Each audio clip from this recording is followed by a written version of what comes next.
Okay, so before we dive on in, as always, a reminder to pay attention to the text at the bottom of the screen.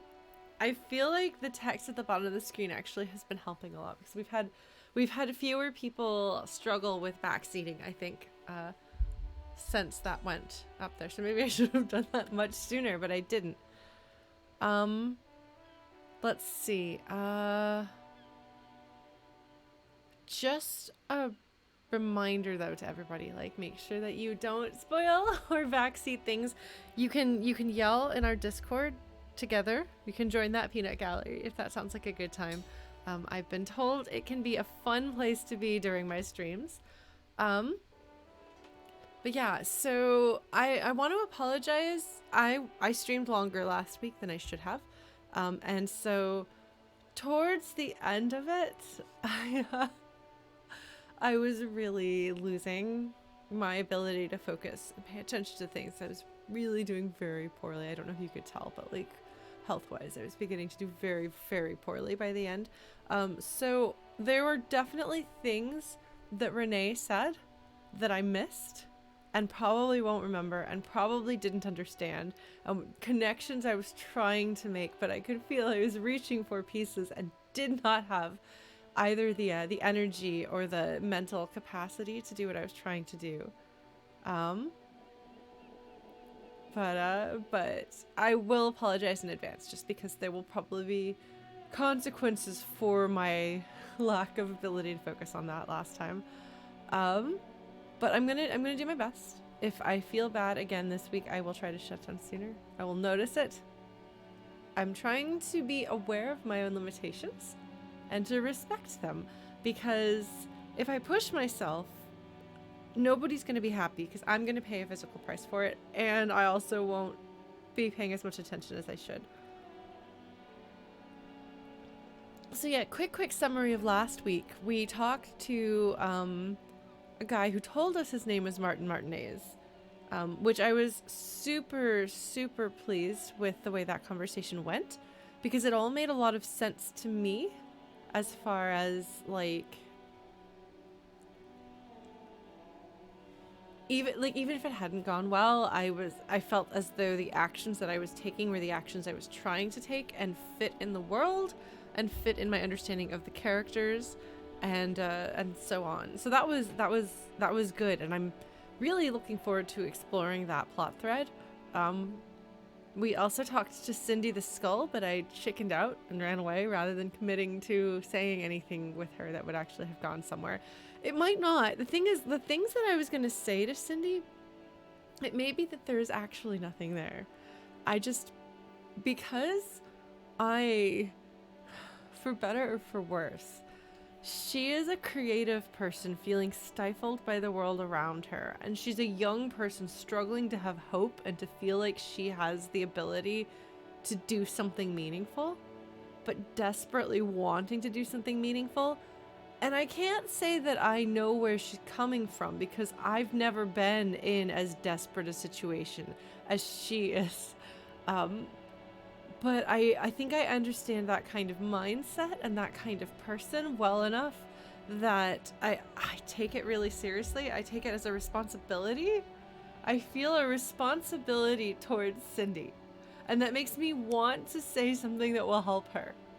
Enough that even though I suspect it's completely inconsequential and it probably won't make any difference, I want to save Scum just that conversation.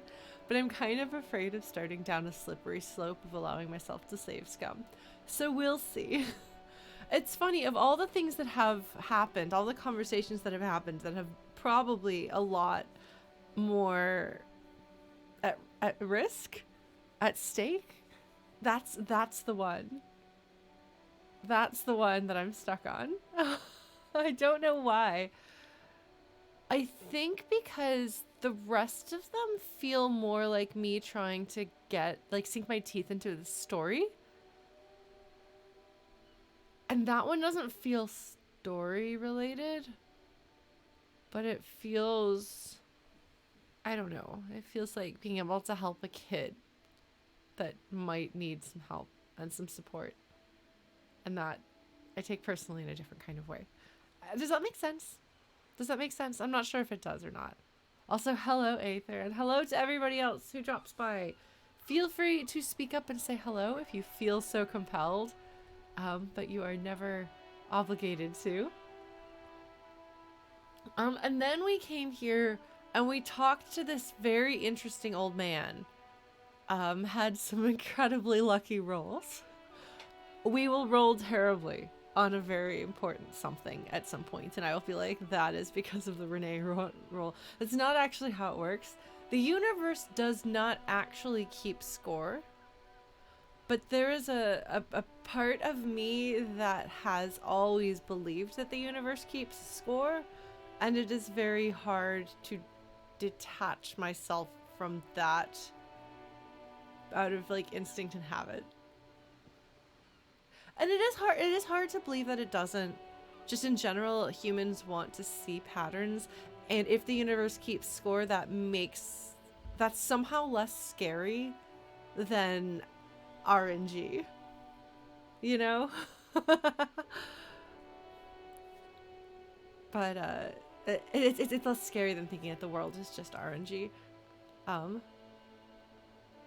So I don't know. But either way, like, long story short, I'll spare you my whole why Lauren has this very strong sense of the universe keeping score.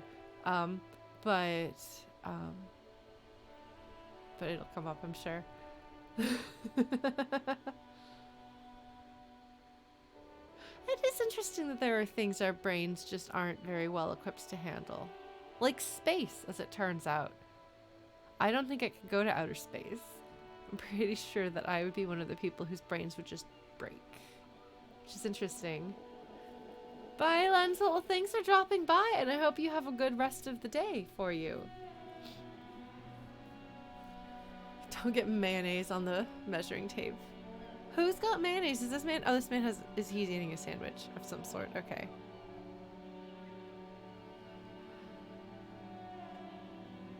So what we have here with these two fighting husbands,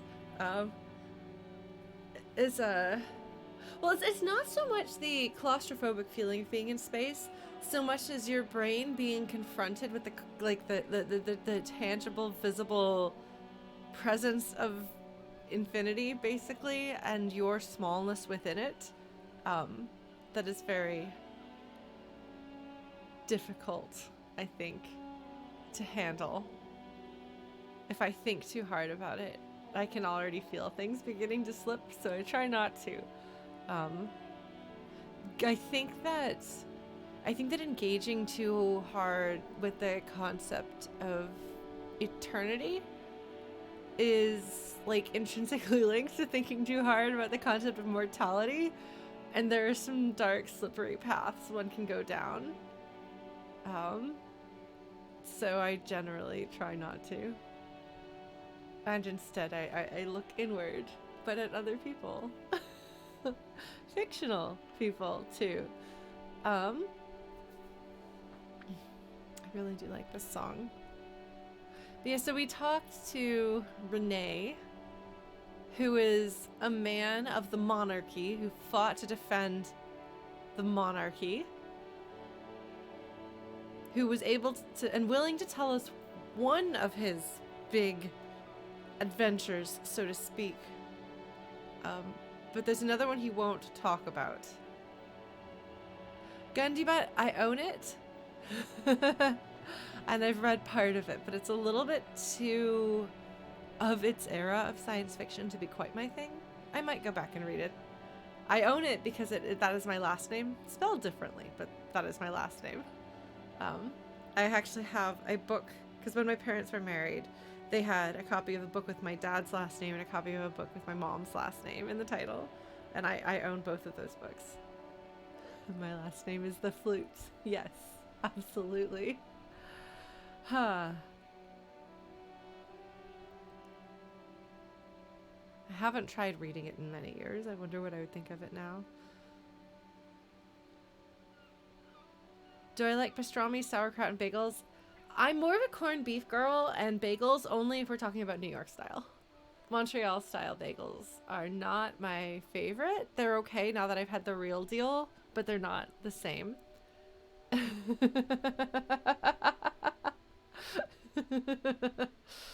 But yes, you're correct though. I don't like sauerkraut though. Hello, Phil. Welcome. Yes, the is my middle name.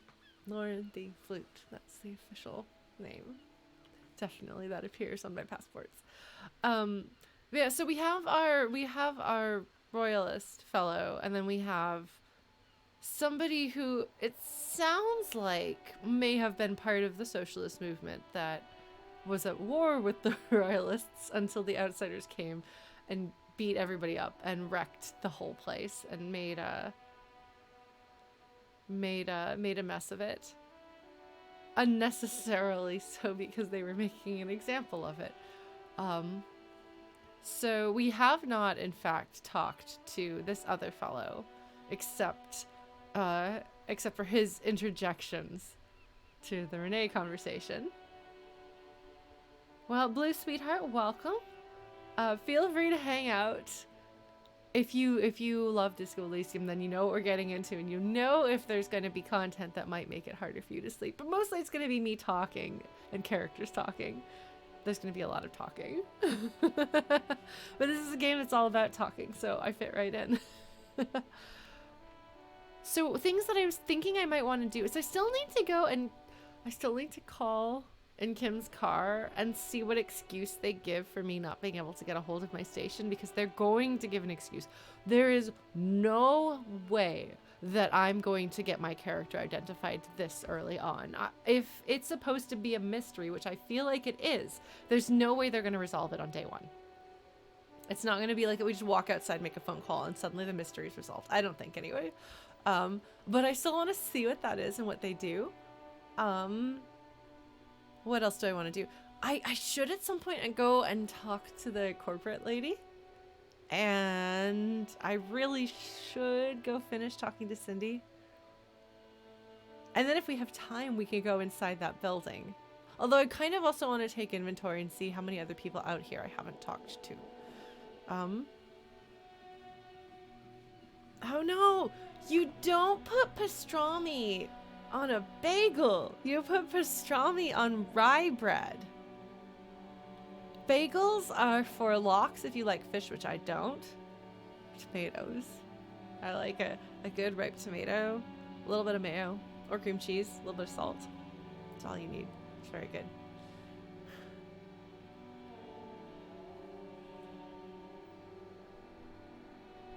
I don't think I've ever encountered a rye bagel before, but you know, that doesn't mean it can't exist.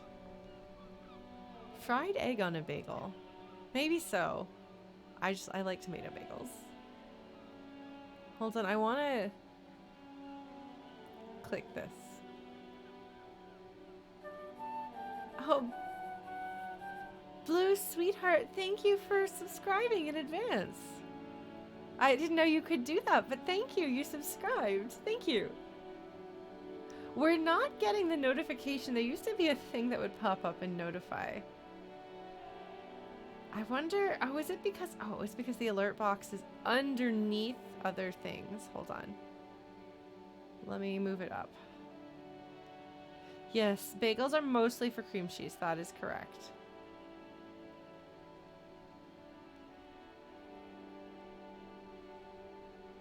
Okay, hold on. Aha!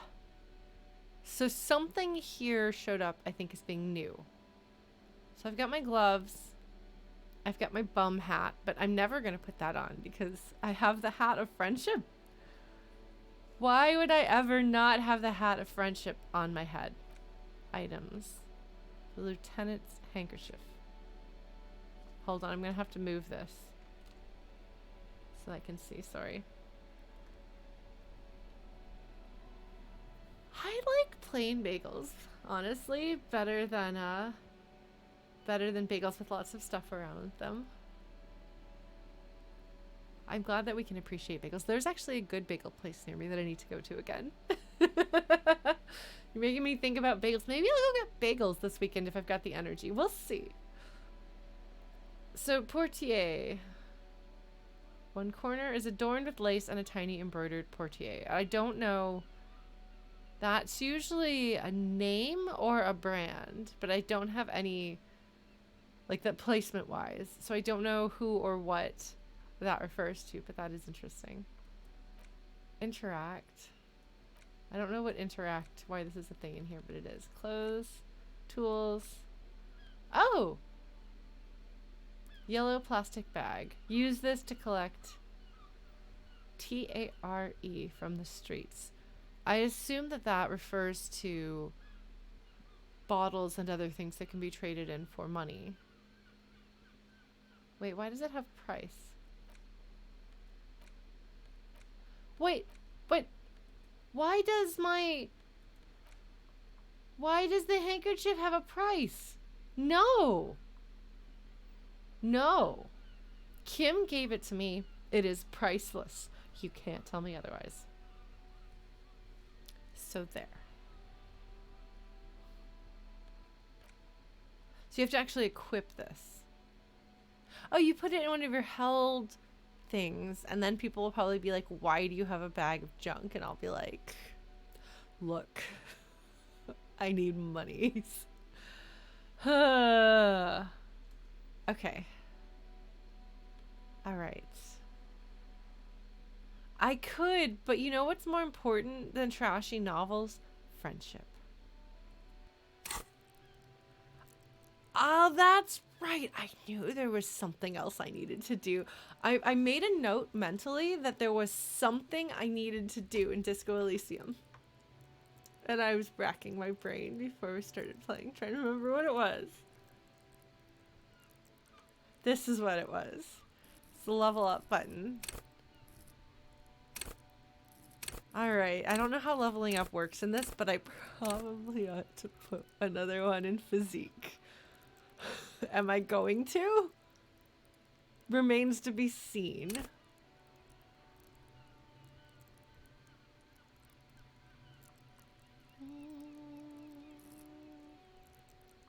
Alright.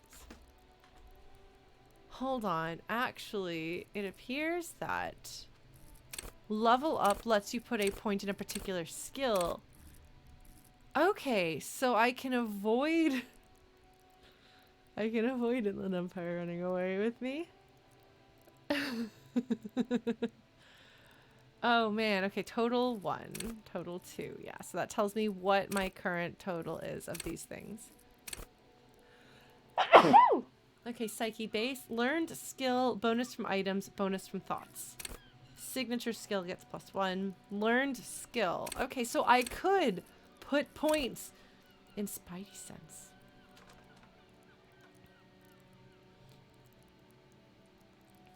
Because I'm really interested in this one. You know? And wait, my suggestion went down. What is making my suggestion go down? That's so important. I want suggestion to be good. I guess 4 is still good. And you don't, that's one of those ones that you want to be careful about it going too high. I do love that encyclopedia. Wait. Okay.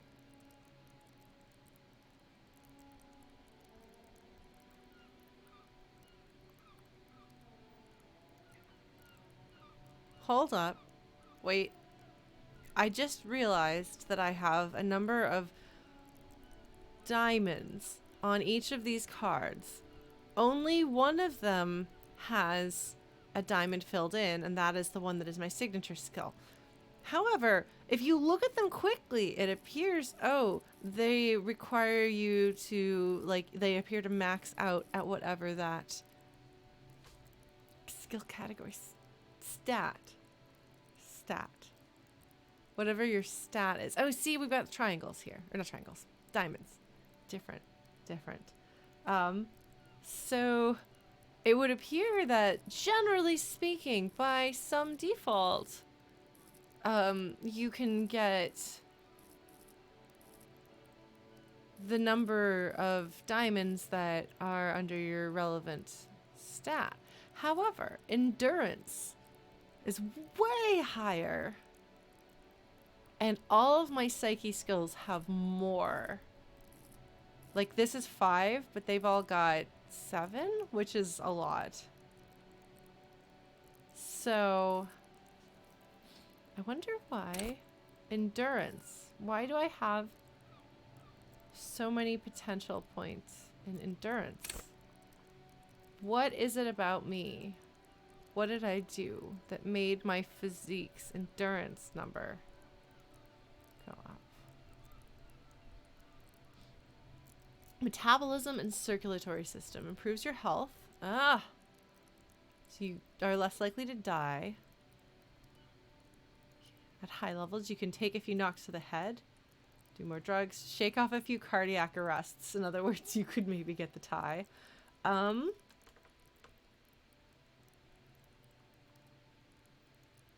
Okay, let's see. It feels like the practical decision here would be to do this.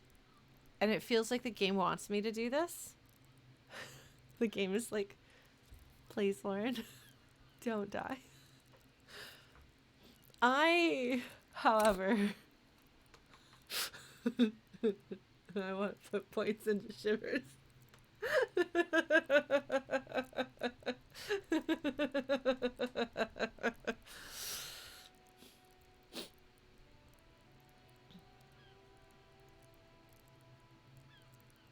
Yeah, it's your Spidey sense. It enables. Okay, okay. Can you just imagine if Shivers and Inland Empire get together? What kind of shenanigans could happen? Are we going to witness Lauren yelling at Shivers the way she yells at Inland Empire? Although I've resolved not to do that. Like, there's a lot of other more practical decisions, but Shivers would give me intuition into the place that I'm in right now. A lot of my points currently go into better understanding the people around me. But I'm completely clueless about the world.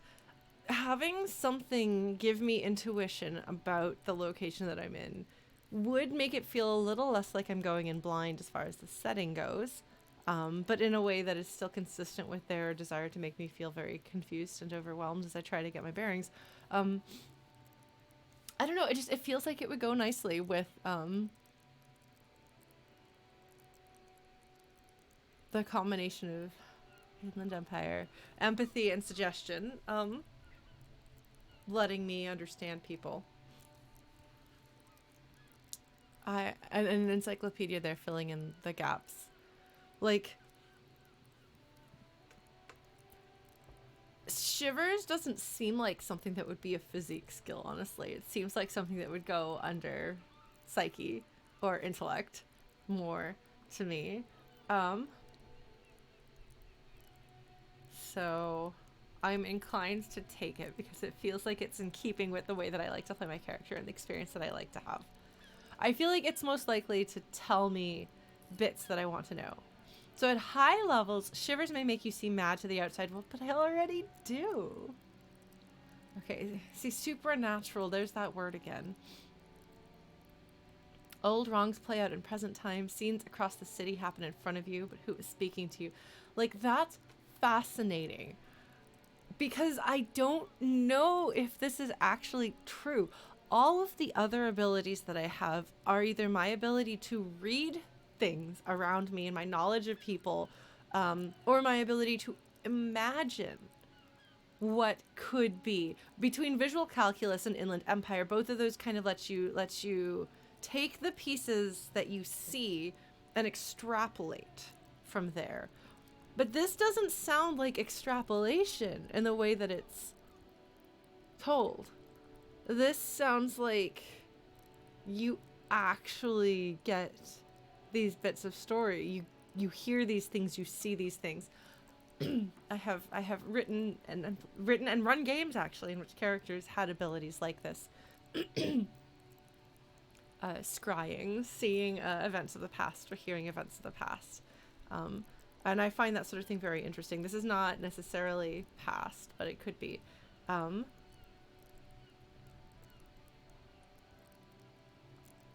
And I am, I admit, very curious about the reality of supernatural elements in the world of Disco Elysium.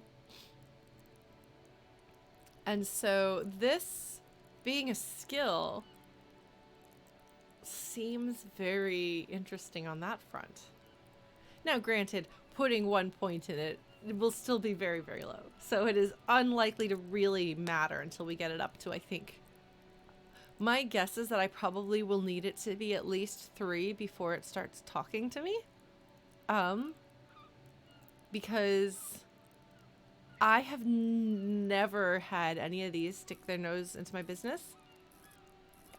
And, oh, this one's bad. What did I do here? What did I do here?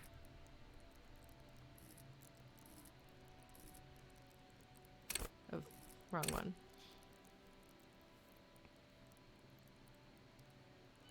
Oh, coolness. Coolness. I'm not very cool. No, that's true. I'm not very cool. All right. That's true. Electrochemistry has chimed in to tell me to take speed. But, like, aside from, like, special cases, I'm pretty sure that, and you know, it may be which ones are more likely, the higher points are more likely to, because, oh wow, Adam, thank you for subscribing for 2 whole years. I appreciate it.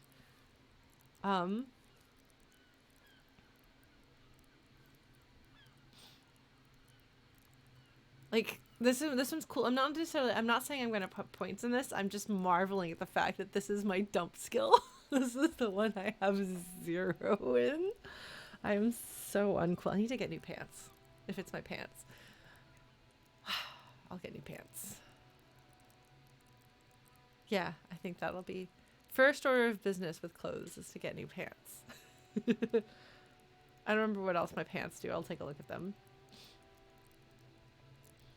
But I feel like I can get fancy pants. I can be the king of fancy pants. Really interesting. I'm really interested in this. This is the one that stood out the most to me of the ones that I wasn't able to get. And if you cannot hear it, how can you ever save it? Can I possibly say no to that? No. No, I cannot. I'm going to take a point in shivers. Should I put a point in endurance? Yes. Am I going to? No.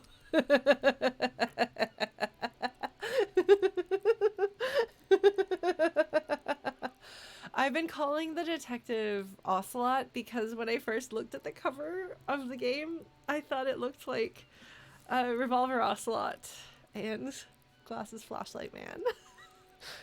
And I was jokingly like, they solve crime. But then it turns out they actually do solve crime. So. Alright, we're gonna do this. I'm gonna level up. Shivers. Oh, revert. Oh, interesting. Okay. Alright. Sweet. I know Blue Glass, right? Totally out of character for me. Alright. I have leveled up. Oh! Oh, it's colorful. Because empathy was colorful and it has the crown because it's my signature one.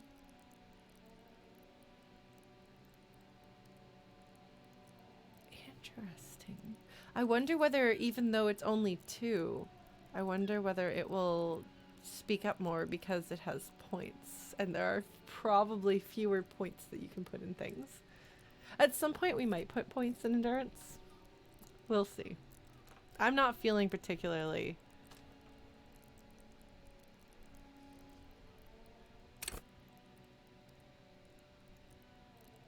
Huh. Okay.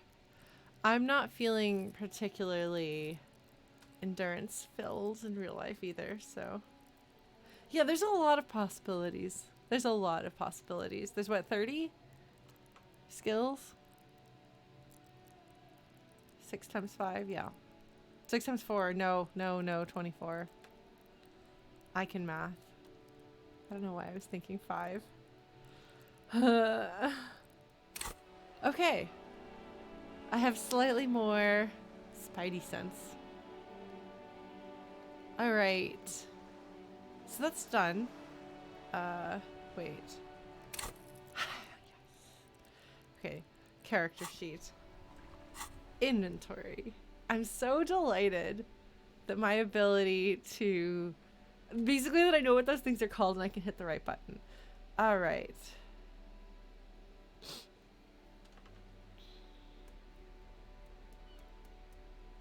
Do I have a key? I don't think I have a key. Oh wait, no, I did. I did. Oh, that's right, I do, to the apartment. Okay, that's what we're doing.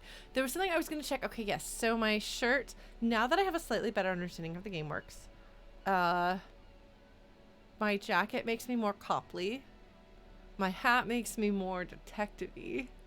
And friendship, in my heart, it may not do anything about friendship externally, but for me, and for Ocelot, it represents friendship. The jacket makes me more copley. My shirt makes me less good with people, but better at conceptualization. My pants make me less cool and more of a druggie. I definitely need to change out my pants. That does not fit me. It fits Ocelot, but Ocelot's trying to get away from that. My shoes also make me less cool. Okay, so we got two things making me less cool. But my composure's better, so that's good. That's been useful. My gloves. The gardening gloves make me better at interfacing. The horrific necktie. Can't you buy that necktie? Didn't you folks tell me that you can buy the necktie? And then I don't have glasses, but I could get glasses. Presumably.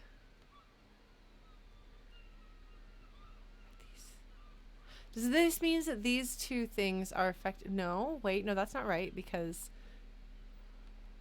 Wait, no, those are both yellow, that's yellow. That's purple. Ah, but see... Okay.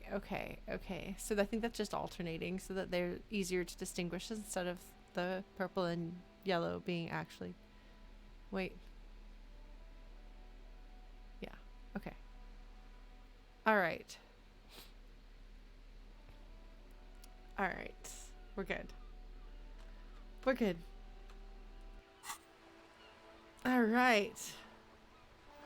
I'm going to talk to this man because he's right here. And we didn't talk to him yet. So we're gonna do that.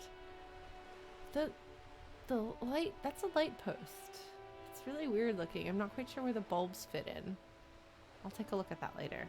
Let's see. Alright, let us talk to Socialist Grandpa.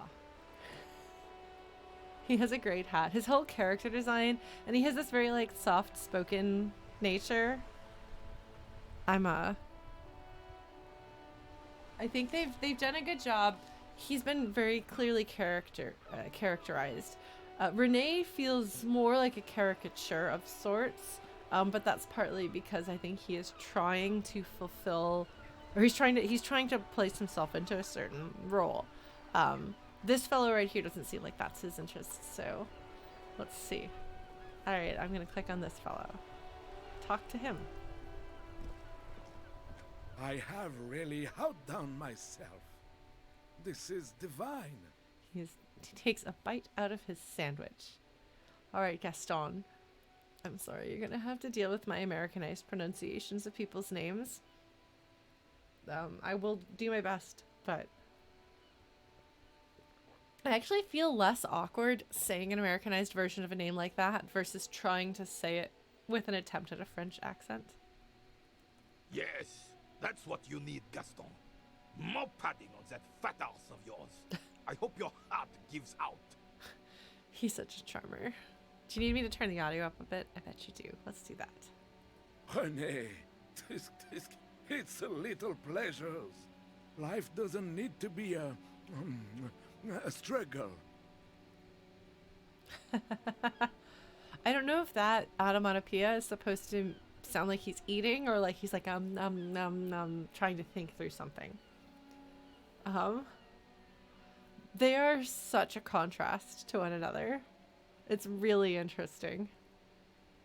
Renee still wearing his uniform from 40 years ago and standing perfectly straight. And Gaston just slouching over in his ordinary working clothes, eating his sandwich. Hello, officer. How might I be of assistance on this fine day? All right. Okay, so I can say, tell me, what do you know about the dead man? Or 2, what are the rules of this game? Or 3, looks delicious. Point to the sandwich. Can I have a bite of that? These are great. No, not tisk tisk, but the nyum nyum. That's the one that I wasn't sure about.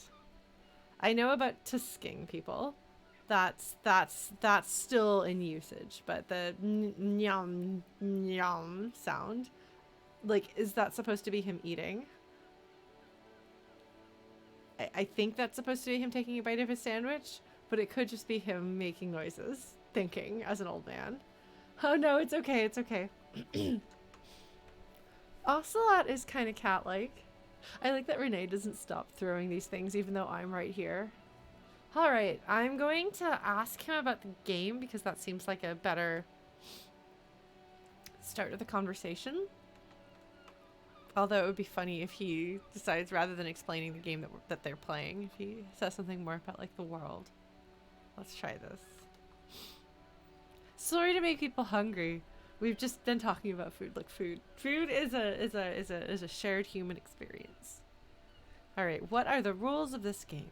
Oh, the goal is to throw your bull as close to the cochonnet as you can. Bull and cochonnet. Okay. So I assume that's the ball, and I don't know what a cochonnet is, but goal, I don't know. That's the cochonnet. He points to a small wooden ball in the middle of the crater. So I'm going to say, interesting, tell me more about it. Well, first, you draw a circle about a half a meter in diameter. We made ours out of rope. Then, the order of play is determined by a coin toss. You win it. You get to throw the cochonnet. Okay. Then, the players aim to throw their bulls as close to the cochonnet as possible. They must stay in the circle and keep both feet planted. Okay, is there anything else you can tell me about this? I could, but I'd rather not. I don't want to take up your time with trivial details, officer. All right, he's not going to explain the entire game. He's just giving me a little bit about it, so that in case I've never heard of the game before, which, to be fair, I'd never heard of the game before. Now I have some context. That's good. That's nice of them. All right, so I think I get it. Thanks, Gaston. You'll put that knowledge to good use in 50 years. I'm sure of that, officer. Trying to guess how old I am. I don't like where this is going, officer. Don't you think we should do something else now? No, I want to talk to him. I promise it won't be about Pétanque. Pétanque? I'm sorry. Kim, I'm trying to be conversational and chatty with people to get them to feel more comfortable talking to me, as opposed to immediately diving right in and asking questions. Like, it's a perfectly valid interrogation style.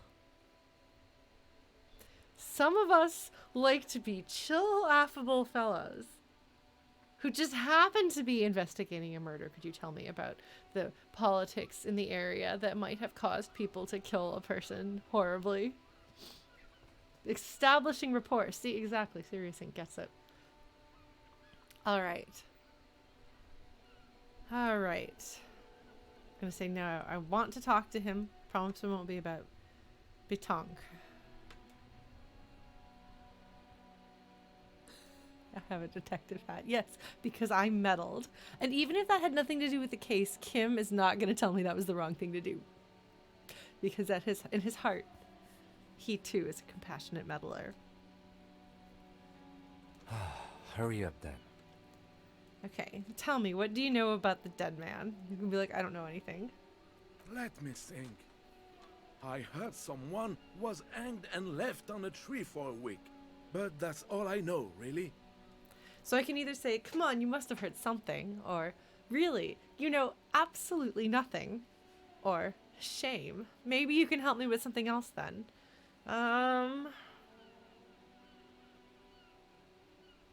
What is the difference between 1 and 2 here? 1 is a bit more pleading. 2 sounds like disbelief. They're very similar. And then 3 is like, I'll take you at your word.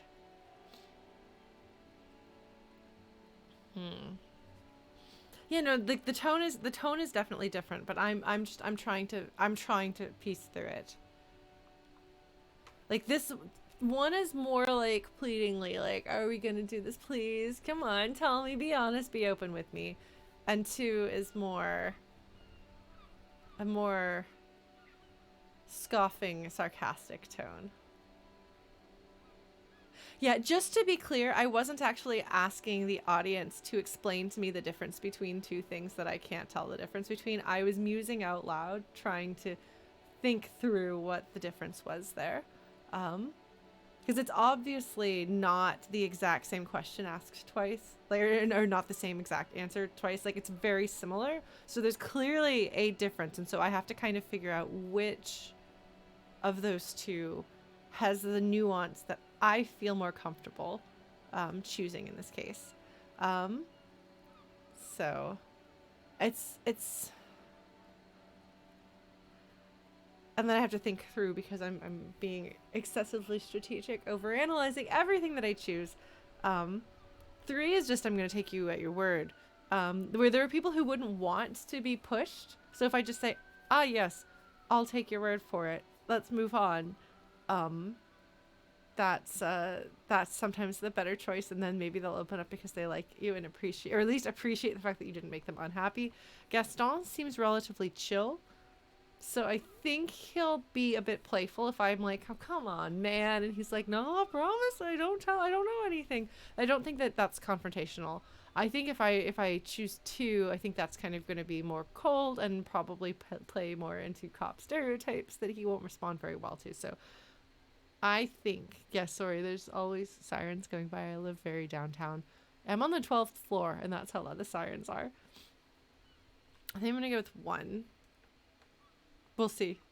This is the chill, come on, man to man, let's have a chat. No, officers, I'm sorry. And I really would like to assist. You are both good guys. I can see that. He smiles apologetically. Thanks, Blue, sweetheart. I definitely overthink everything and take my time. So I try to warn people in advance that this will be the slowest stream. And I know it's not for everybody. Last week was too slow, and that's because I had no energy. So I'm trying to bring a bit more energy to this, even if it means that we have a shorter stream. But I do tend to overanalyze everything. I put that in the title last week too, I think.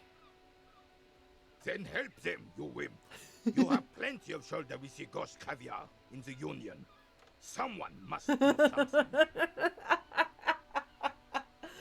Yeah, I feel like Gaston's actually full of hot air, but trying to, like, when he says, I would like to help, and I can tell that you're good, doesn't necessarily mean he actually wants to help us out. I think that he's like, you guys aren't the problem, but I don't know that I want to help the cops. Renee's like, if you actually want to, basically I think for what's happening here is I think Renee is calling his bluff. Gauche caviar. I can guess what that as a phrase means. Like, I assume that means like it's an insulting phrase about the people at the top of the Union. Renee would want to help me because Renee believes in authority. Thanks, Blue, sweetheart. All right, let's see.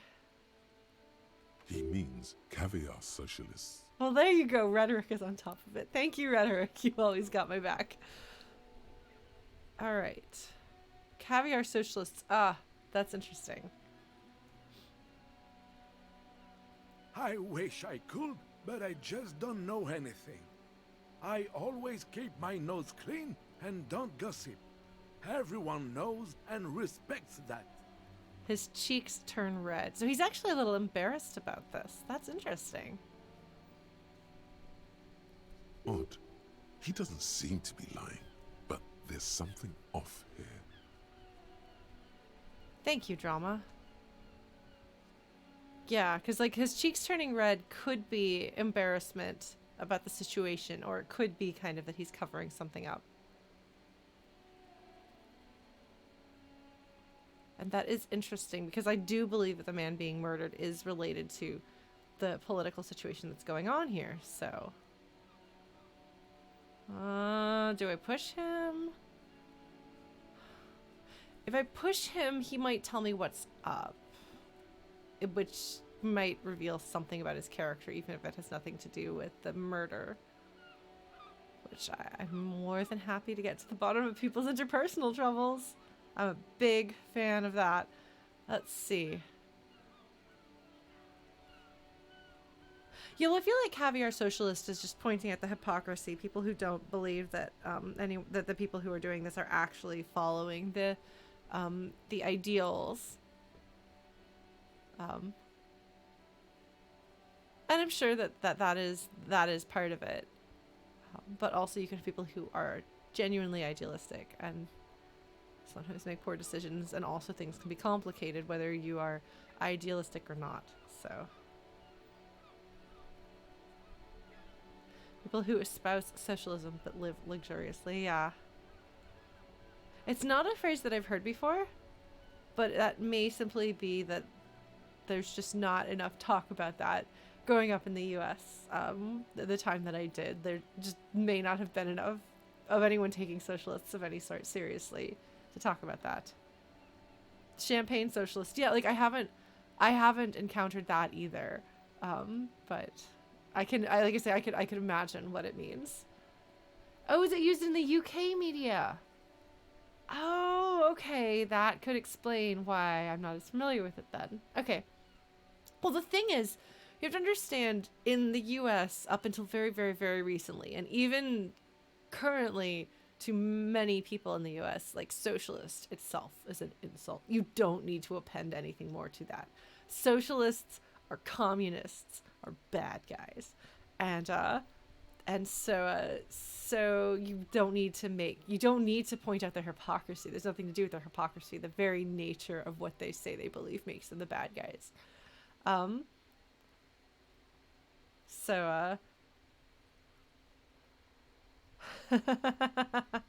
Yeah. Now, the history of socialism in the US is very interesting, but the degree to which the US has managed to successfully miseducate people on that history for, I would say, a generation and a half or 2 generations at least. It's very interesting too. I was raised by a libertarian, so by a libertarian economist. So it's been very interesting. My education as a as a teenager and then an adult has been very interesting. Yeah. Interesting stuff. Anyway,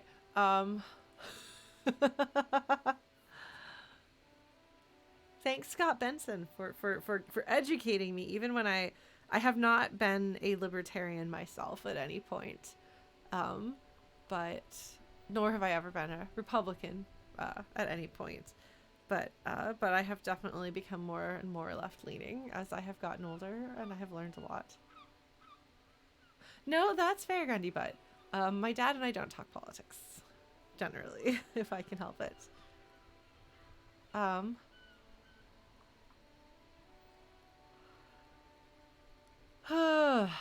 right, let's get back to Gaston here. I think I'm gonna poke him a little bit. Sounds a little bit like you're holding back. Because I think I can actually be that honest with him. I think seems relatively chill and mature. Let's see what happens. All right, 1. Sounds a bit like you're holding back. I'm not even anyone. Of course he's holding back. His mouth is so full of union prick he can't even speak properly. Oh, okay. Well, Renee is here to poke the truth out of him, actually. Whoo, boy. All right. So that's great. All right, let's go. Can I at least finish my fucking sentence before you piss on it? Is that okay, Renee? I'm not anyone important in the Union. I just know Evrard. Wow. Okay, I thought that they had like playfully giving each other trouble, you know? Like I thought that they kind of poked at each other. Granted, that was a pretty nasty okay, I read it as being nasty partly because it also I think has homophobic undertones. But it's interesting that Renee is kind of going and swinging here. I wonder if... Do not answer this. I wonder if Renee's lines here would be the same regardless of whether I had talked to him or not. Because at this point, Renee thinks he likes and trusts and knows me. And we've kind of had like a sort of a heart-to-heart of sorts.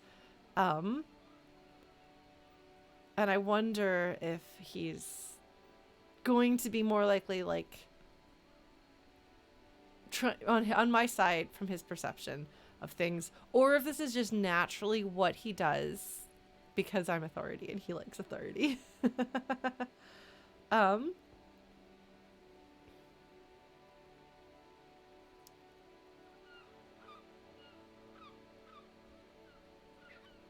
Because Gaston is genuinely angry about this. Evrard. I want to know who Evrard is. Let's see. Now, actually, no. I'm going to ask, are you a union member? Let's try that. Oh, in many ways, yes. Like an honorary member. I attend meetings and parties. Help with little things. Evrard, Edgar, and the older debarders all know me. His cheeks turn red again, so whatever it is that's bothering him is related to this. Interesting. All right, let's see. So I'm going to say in many ways. I'm not going to say so you're not an actual number because that seems like that's pushing too far. So let me see in many ways. Let's see what this is. Oh, yes. Okay, so now I'm going to say so you're not an actual member. Not in the technical sense. I don't have a vote or a membership card, but Evrard keeps me on the payroll, just for the little things. Huh. Interesting. Keeps me on the payroll indicates that he used to be and no longer is in the union, and they've retained him on the payroll. Interesting. So that's what it was before. Him hiding something. He tries to make it look like he's a big deal in the Union, and now the illusion is disintegrating before your and Renee's eyes. Renee has to know this about him, though. Let's see. He doesn't know anything, because no one tells him anything. He's an outsider. Oh, they just feel... Oh, wow. My entire perception of how he fits into this just shifted. Because I assumed that he was an older union man who'd been involved with the union and been involved with the socialist uprising and all of this going years and years back, that he has the time to sit here and throw balls because he's retired from what he was doing, but that he is... I think I did kind of I just assumed on some level that he was somebody of some importance. So finding out that actually, no, he's this, my guess is most likely a sad old man who was part, perhaps, of the socialist uprising 40 years ago.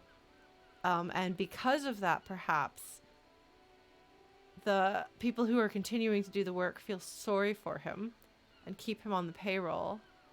But he doesn't quite fit in. He doesn't quite belong. He isn't quite one of them. And I wonder why that is. If he was too cowardly to join up at some point, or what. I guess we'll find out. That is a sad situation to be an outsider of the group that you are so attached to. And there's something just really sad about old men who have, or old people who don't have anybody, you know? Like, there's something very sad and lonely and kind of a bit scary. Like, what do you do when you get to be that age and you have no one left? You know, how do you get through day by day? So that does change my perception of him from this, like, cheerful, jolly, good-natured guy to somebody who is sad and lonely and making up a story of belonging so that he doesn't feel as lonely, so he can pretend he's not as lonely as he is. Of course he's not a member. He's not a member of anything. I knew that. He's a Weservein. Comes to where the wind blows and tries to look important. There's probably some truth to that. That is probably the least charitable description of it. But he would be afraid of things, I guess. My guess is that it's fear. But yeah, I figured Renee had to know this. There's no way that Renee doesn't know this. I hate the socialist rabble, but even siding with them is better than living your entire life on the fence. Never committing to anything. Pick a damn side already. Alright, so Gaston is a centrist, according to Renee. That is interesting. I'm going to ask then who is Everard, because he's now mentioned Everard twice, which means that it doesn't feel as weird in the conversation to be like, so tell me about that man whose name you mentioned. Everard Clare. Everyone in Martinez knows the Clare brothers. I taught these boys human studies and history in the gymnasium. So gymnasium in this case is not referring to like gym classes like exercise. That's a word for school, correct? I think. Let's see. So he's a retired teacher. Human studies. That would be what I would call social studies? I think. Social studies and history, that makes sense. All right. Humanities, social studies. It's all kind of different names for the same thing. Okay. Yeah, this is one of those things where having some general idea of other languages and other cultures lets me be like, I'm pretty sure I've heard that term be used to describe school, like as the word for school before, but not 100% sure, so, all right. What do you know about history? You never witnessed history, only heard about it years later, when it had already moved on. You don't know history. It's so interesting because Gaston seemed so confident in poking at Renee.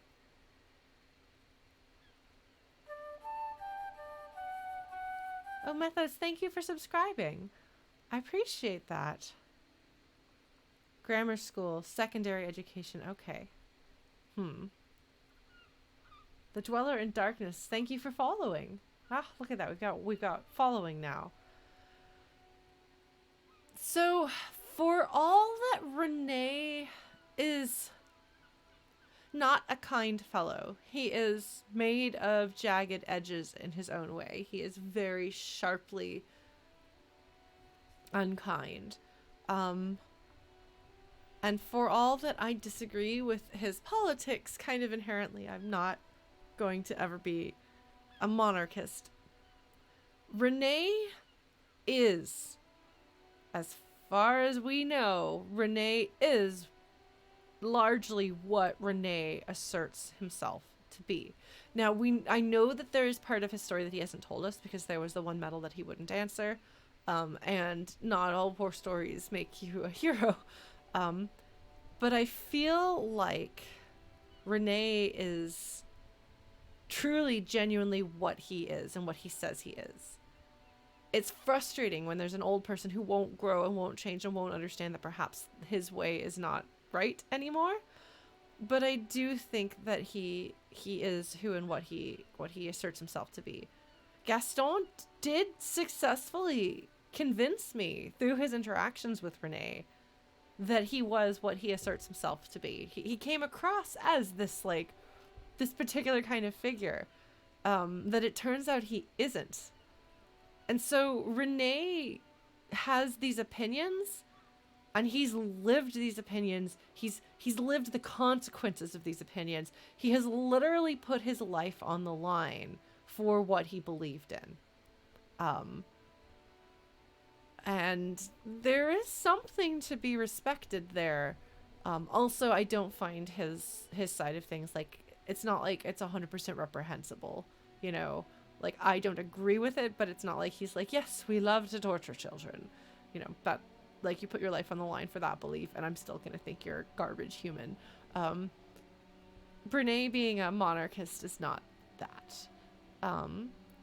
But he is truly and unabashedly himself. Gaston is pretending to be someone he's not. Never witnessed history, only heard about it years later. I assumed they are the same age, which makes me wonder if Gaston was, like, safely and securely, like, in his school.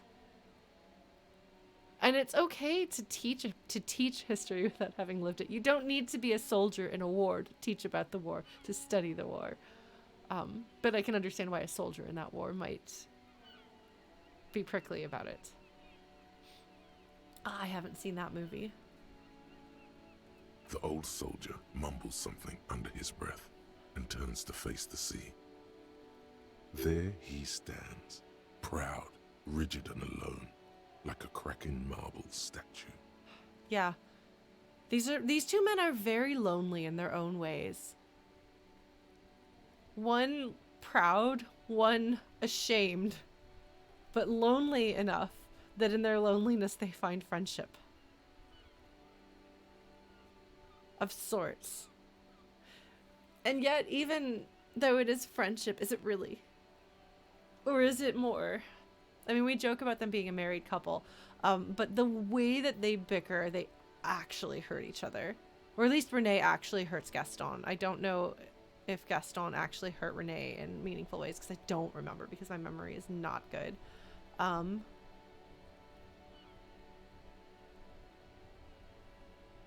But I don't even know if this is a friendship, or if this is just the way that people grow together when there is nobody else. It's like when you're a kid, and there's another kid who maybe their parents are friends with your parents, maybe their parents go to the same gym that your parents go to or something, but for whatever reason, they are in your life. Maybe they live on your street. I don't know. They are in your life, and you do things together, not because there is anything about the two of you that draws you together, not because there is anything that forms a foundation of an actual friendship, but because they are there, and you are there. That's what I think this might be, more than a friendship.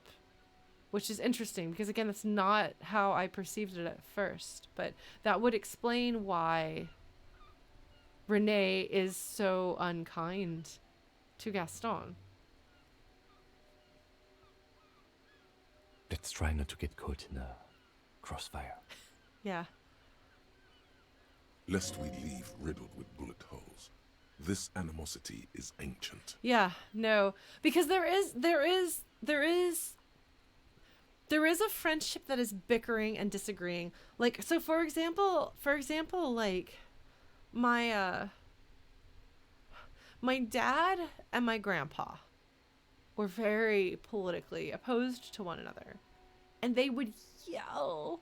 They would just be sitting, like, we'd go up to visit for Thanksgiving, and my dad and my grandpa would just yell, and like the room that they were in would shake, and I would go and I would cry and I would hide, and I'd be like, Mommy, why are they fighting? I'm so scared. And Mom would be like, they enjoy this. This is fun. They are engaging in debate. They are playing. They genuinely hold their beliefs, but they really enjoy the arguing. And there's a way to do that and still have it be based in love. And there's a step back from that is bickering, that we recognize as an old married couple, whether people are actually romantically involved or not. And people who bicker will sometimes overstep and sometimes genuinely hurt each other. But when that happens, the person who is hurt reacts with a bit of surprise, like, I didn't think you would go there.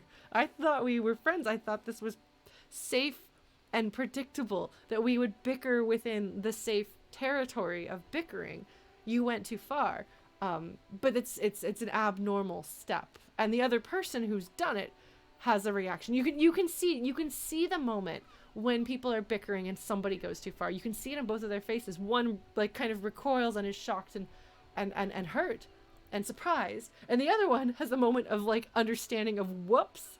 It's like when you have cats and they're playing, and the cat accidentally scratches you because they like lose control of their playing, and they feel bad about it because like within the rules of play you're allowed to like tussle around some, but you can't actually draw blood. And so when we see these two talking, it feels like it's just them bickering. It's just banter. It's just that known safe, we can give each other a hard time, you know? And that's, I assumed they fit that template, but it turns out they don't. There's genuine animosity there, which the game is pointing out here, that this is actual animosity. But when Renee said that to Gaston, and I was like, what? Because it is not the thing that would happen in that kind of a relationship. So I do think that the two of them stay here together. They don't enjoy each other's company. They don't enjoy, there's not even the kind of affection that I thought there was. There may very well be some affection here, but there's also a lot of animosity. So if they have an actual friendship, it is a complicated, fraught one.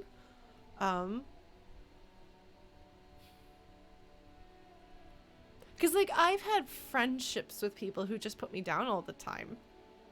But it wasn't like this. That's also not a good basis for a friendship. And I no longer maintain relationships with people like that because I don't like it. I also don't like it when people, like, make fun of me playfully either.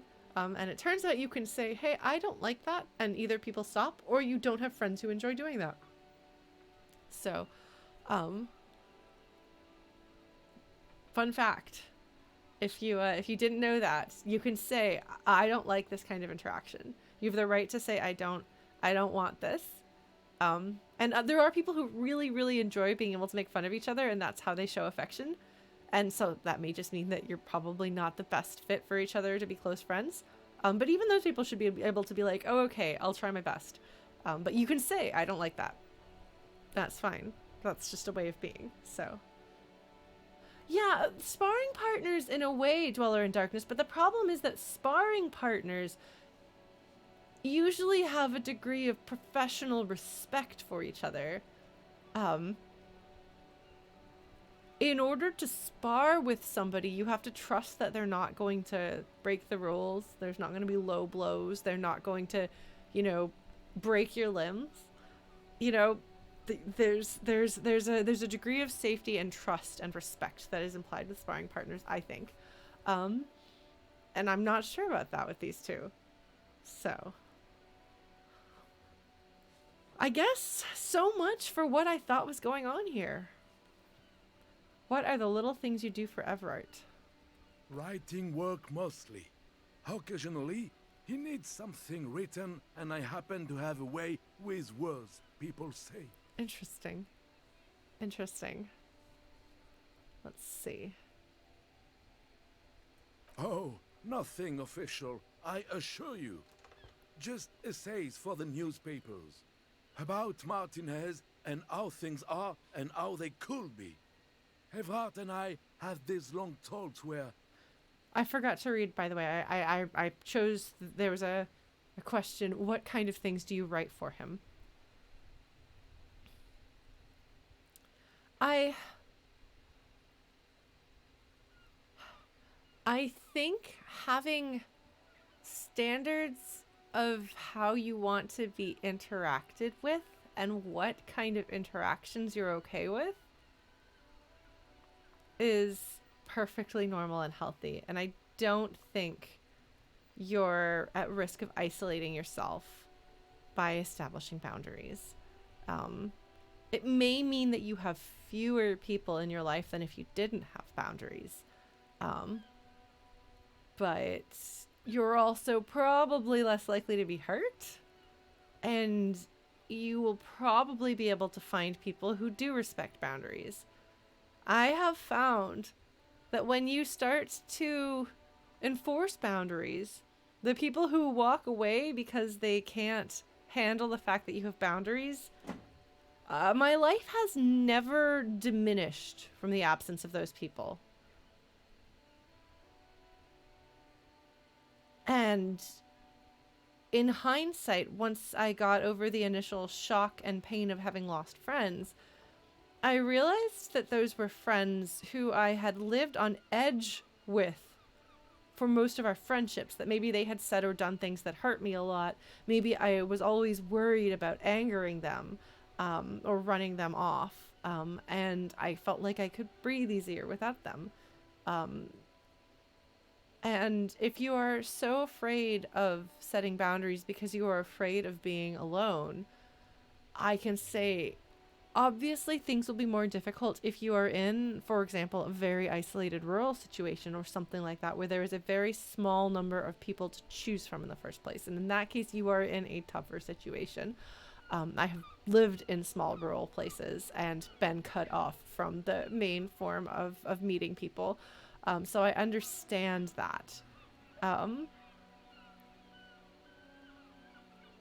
But if you are in a situation where there's any chance you'll be able to meet other people, there are people out there who will respect boundaries. There are people out there who you can communicate freely and frankly with, and who will respect that, even if they don't always love it, even if they don't always understand it.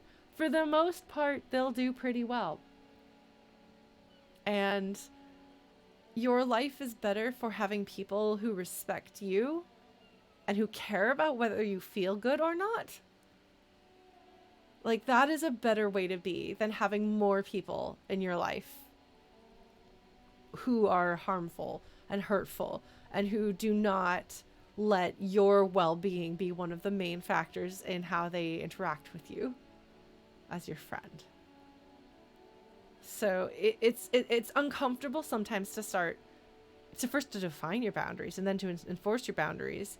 But your life, in my experience, life gets better once you have boundaries, and the more you're able to communicate them, the better. This doesn't mean that anybody who oversteps and ever makes any mistake is gone forever and you never let them back into your life. Like, no. Be understanding that people are human and complicated and people make mistakes. But also you have the right to say, that hurts me, please don't do that again, and have them stop. And if they don't stop and they keep doing it again, either they don't make it a priority to not hurt you, or they're not able to, and that may not be their fault, but you can still choose not to be hurt. So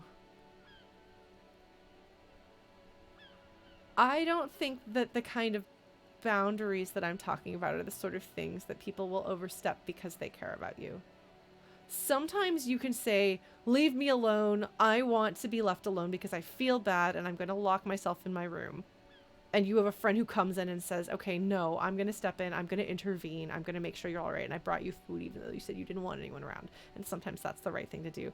That's not the kind of thing that I'm talking about here. That is stepping on boundaries. And you can't say, I don't like it when somebody does that. People who do that sort of thing usually take it on, they know that they're taking the risk that they might damage your friendship. But but they are trying to do something. But that's a bit different than, I think, somebody repeatedly doing a thing that hurts you that you've asked them to stop. So I think it is really important to figure out what your boundaries are. It can take a little while. You can change your mind. It's a process. But the people in your life who are worth having in your life respect boundaries. They respect that you are a human being with boundaries, with needs, with feelings. Even if those things are inconvenient for them. The people who will call you selfish for saying you don't want to stay put while you're being hurt, or for asking them to stop, or for removing yourself from a situation, or for standing up for yourself, that's not selfishness. Or if it is, it's selfishness in a self-preservation kind of way. So, yeah. I strongly encourage people to figure out what their boundaries are, and to find other people who will respect those boundaries, because they're out there. It might be harder, like I said, if you're in a situation where there's a very limited number of people around you, you may wind up having to make compromises that I'd rather you not have to make. But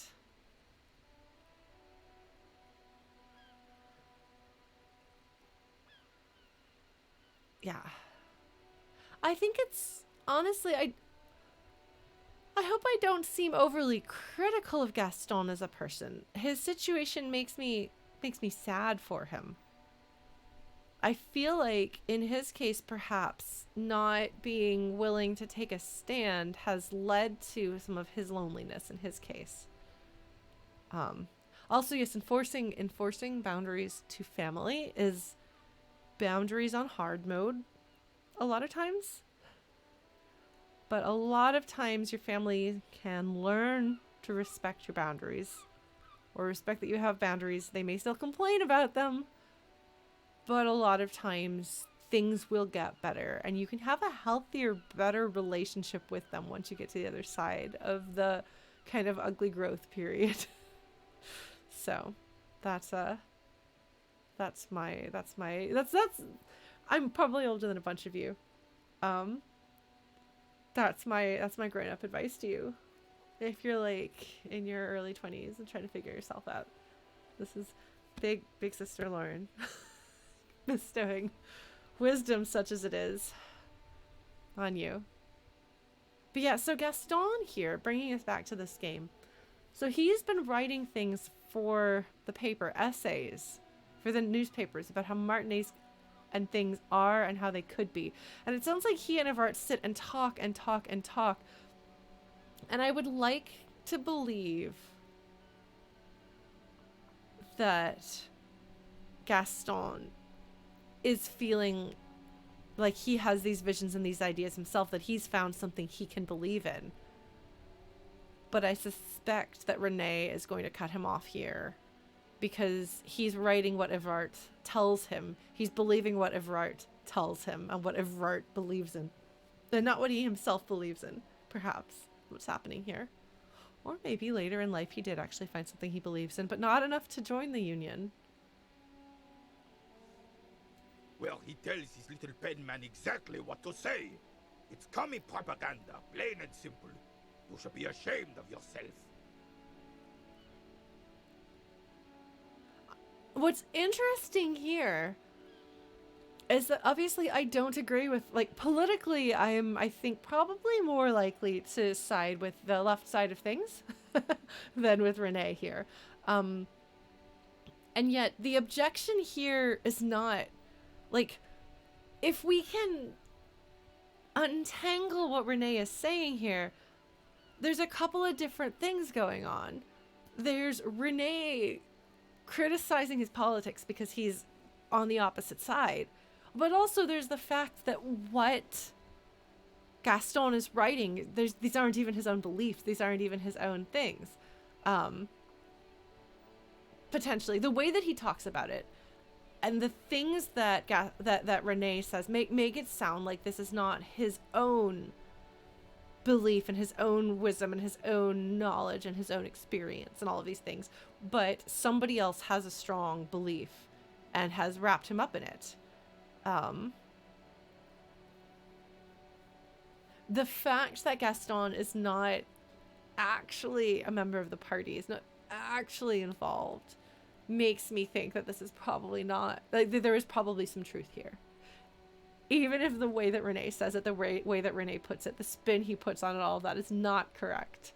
Not kind, very biased, but I do think that there is something to be said for it. Sounds like these may not be Gaston's ideas. It may be that somebody else is saying, here's the things, and Gaston's like, yes, I'm convinced. I guess, is the union the dock worker? Okay, I don't fully understand the logistics of who can or can't join unions. I have never been in a position in my life to join a union. So, and having moved to Canada, it's been interesting kind of getting a feel for how many unions there are. But I know that who or what can go in particular unions, they'll find ways to expand the definition of what is included so that more people can join and things like that. So...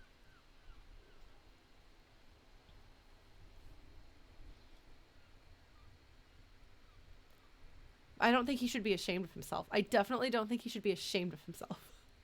Renee thinks he should be ashamed of himself because he's writing propaganda that Renee disagrees with, and they aren't his own thoughts. But I do think that Gaston should be able to figure out what he himself believes in and stand up for that. And then he would be more proud. But he is ashamed. Renee is proud. Gaston is ashamed. Are you a caviar socialist? I'm going to just ask this as bumbling Detective Ocelot. I don't even consider myself a regular socialist. Politics is not really something I involve myself in, officer. But sir, you just said that you write the things. Okay. All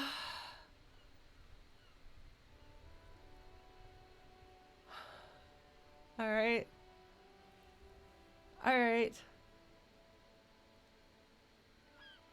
I'm gonna ask some questions here, because I gotta know.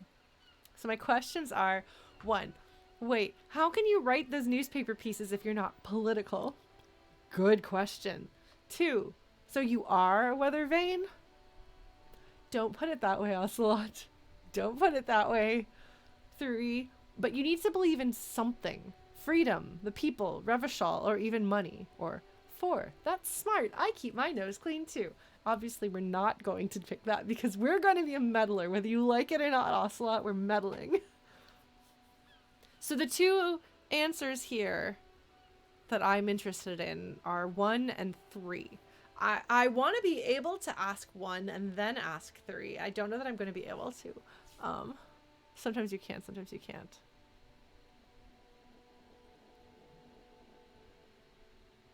I'm just really confused. How can you write these things if you're not political?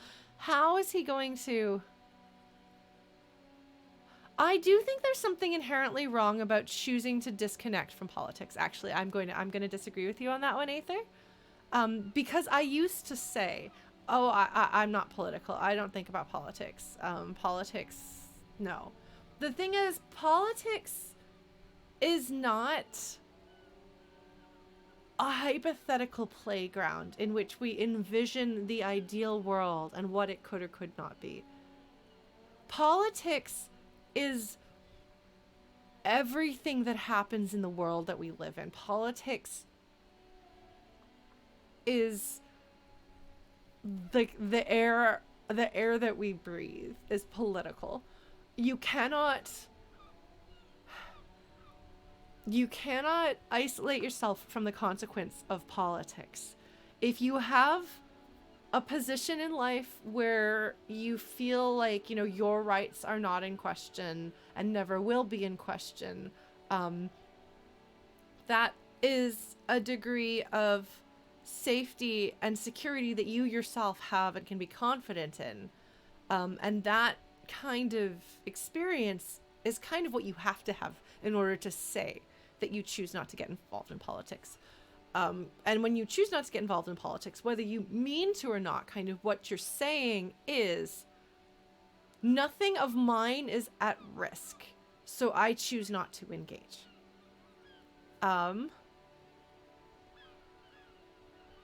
But there is so much that is at risk. I would love to have a world in which we could simply be talking hypothetical situations that would make the world the most good that it can be. You know, how do we invest our social funds to best provide for the needs of children? And then we argue about whether it is better to provide, whether it is better to allocate more money towards feeding the children or allocate more money towards giving the children books. I think that would be a great position to be in. But the reality is that politics involve things like who gets to live and who dies, who gets to get married, who is denied the privileges and rights of being with the person they love on their deathbed, who gets to have children, when do children get taken away, what do we learn in schools, what are we not taught, who's allowed to speak about themselves, and who is othered and put in the shadows. What kind of medical care is available to you? What kind of medical care is forbidden? Who can seek medical care? What you can expect in medical care, you know, what basic human rights are permitted to which people, and who is dehumanized to such a degree that their rights are denied to them. These are what politics is about. And you can't just engage with that without giving a silent agreement to the status quo, or if not to the status quo, then to the actions that other people take. If you sit back and choose not to get involved, then whatever happens, you didn't disagree with it enough to fight it. And maybe you couldn't have changed it, especially in some cultures, some contexts, some places in which, you know, people's power has been systematically stripped away until there really is very little you can do to fight back. Because I know that there are places in the world that are like that, as much as I'd rather pretend that there aren't. I'd rather there not be, but I know that they are there, and I can't pretend that they're not. But at least if you're in a place where there is any chance you have to make things better, I do think that you have to engage in politics to some degree. So that doesn't necessarily mean you have to get into political arguments with people, Aether. That, if that's what you're saying. I don't argue with my father. I don't argue with my dad about politics. My dad is a libertarian in his 70s. That's not going to change.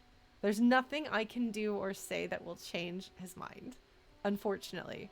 And so I think you choose to allocate your attention and your efforts elsewhere.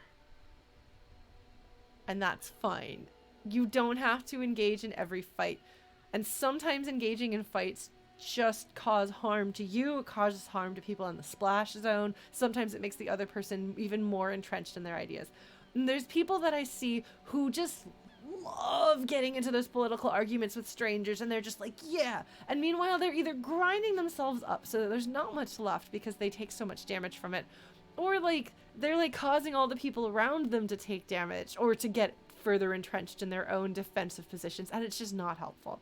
So I'm not necessarily saying that it is your responsibility to get out there and fight the good fight by arguing with every single person. But I do think that you need to figure out some way in which you can get involved politically. Whether your form of getting involved politically is to contribute to mutual aid, or you want to get involved in local politics, or you talk to people who are open to having conversations, or what. There's a lot of different things you can do, and they're all like, they all have different roles and have different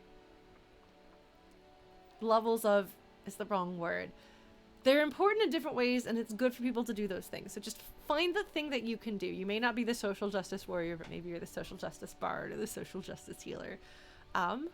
So yeah, I think that's a thing you can do.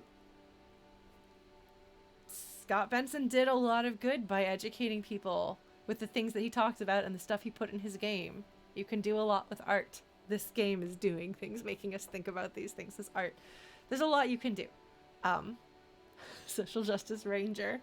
There you go. I want to ask this question about how can you write those newspaper pieces if you're not political, because of these things, because I am frustrated. I'm going to ask that one. We're going to do that. For better or for worse? How can you write those newspaper pieces if you're not political? Officer, I have a vivid imagination. And like I said, I have a way with words. That's enough. No need to sink into politics. No, don't apologize, Aether. The thing is, my misunderstanding of what you said, because you didn't say the thing that I thought you said. You meant something else, and I appreciate you clarifying. But the thing that I was responding to that I thought was what you had meant is what Gaston is saying. It is a thing that a lot of people say. It's a thing I used to say. I have a cousin in her 50s who says that, and I've had the conversation with her about politics and people's rights being stripped away from them, and she had not thought about it that way. Because politics were always this, like, ugly thing that why would we get involved with that? A vivid imagination, so he pretends to have politics because he's good at words. He just fluffs it up. Rhetoric is not impressed. Of course. Don't sink into anything.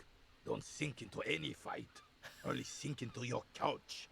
Yeah, like you have to believe in something. You have to have something you stand for.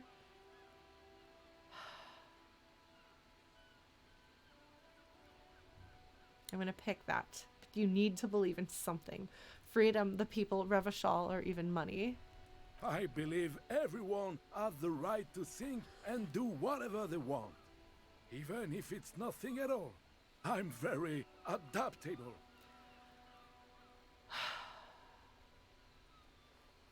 This is so interesting because they've so thoroughly turned my understanding of these characters on their head. Well done, game. Way to make me think about my own biases here, too. Because I'm more inclined to agree with, like, I'm more inclined to sympathize with Socialist Grandpa right out of the gate. But it turns out he's not Socialist Grandpa. Mon Dieu. The carabinier closes his eyes like he's never going to open them again. I could ask him if he's a weather vane. I kind of want to. That's not very nice. Oh my god. But at this point he knows, and he's been making excuses, and it kind of makes me wonder how long has he been making excuses like this?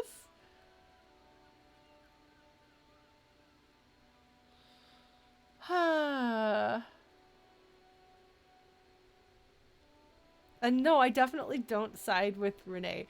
But in this particular case, I'm like, at least Renee is who he is and believes in something and stands for something.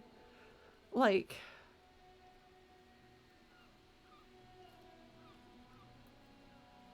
and it's not like, let us murder children. Like, I have limits. I think it's reasonable to have limits. But I do, at this point, I respect Renee more than I respect Gaston's, like, the way that he continues to position himself as though this is, like, the superior thing for him to do. I'm adaptable. He almost feels like a caricature of a centrist. The way that Renee feels almost like a caricature of a royalist. Whew.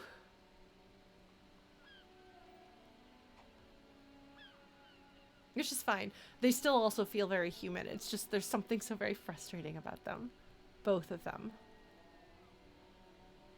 And I think the expectation probably that the writers can have of the players is that most of us are more likely to immediately sympathize with Gaston and not Renee. And yet we walk away respecting Renee more. And yet there is something to be said for that, Space Cowboy, about like the grooves in your brain that are who you are get more and more well worn the more you go through the same motions. And so you become like my dad is much more insufferably libertarian now than he ever was, because he's more set in his ways. He's more set in thinking about his rightness. And also your brain starts to slow down as you get older, and so you can't necessarily always make the same connections that you would be able to make before. So things that a person might be able to say that doesn't line up, and you'd be able to follow and be like, oh, yeah, that's strange.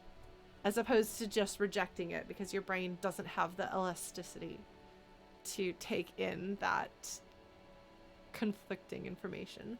I'm gonna walk away though. There's no need to call him a weather vane. I don't think he's going to change. Yes, Blue Glass, there's a skill in this game that is being fossilized in your beliefs.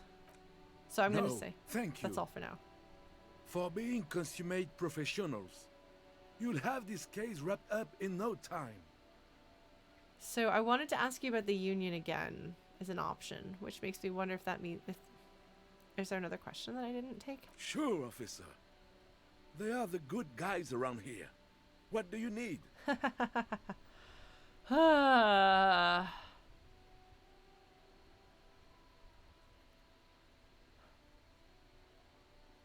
That's so interesting. I did not expect this to be what he was keeping to himself.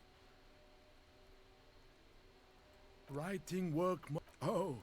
Well, he tells his little pen man exactly what to... I don't even consider myself a regular socialist. Politics is not really something I involve myself in, officer. I don't want to be mean to him. I can't do it. I can't do it. I'm sorry. I believe... Can't do it. You. Can't do it. No, thank you. I'm gonna ask... For being consummate professionals, you'll have this case wrapped up in no time. I'm gonna ask him if I can have a bite of his sandwich, and Kim is gonna be like, what is wrong with you, dude? I'm gonna be like, look. I'm sorry, officer, but I really don't share food. Nothing personal, it's just a principle.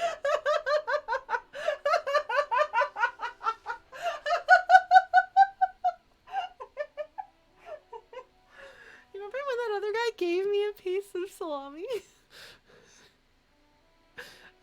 The other guy cut off a piece of salami for me, didn't he? The guy who's friends with the butcher.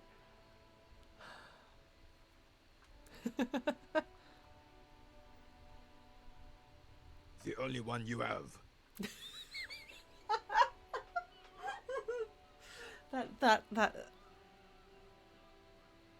That is what's funny about it. That is what's funny about it. Is that he doesn't have any other principles, but he has a principle about not sharing his sandwich with me.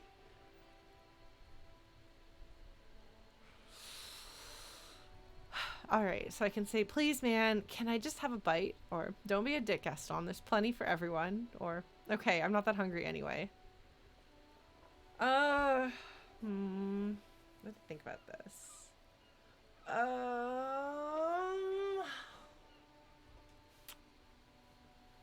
Do I beg for a sandwich or say, I'm not that hungry anyway?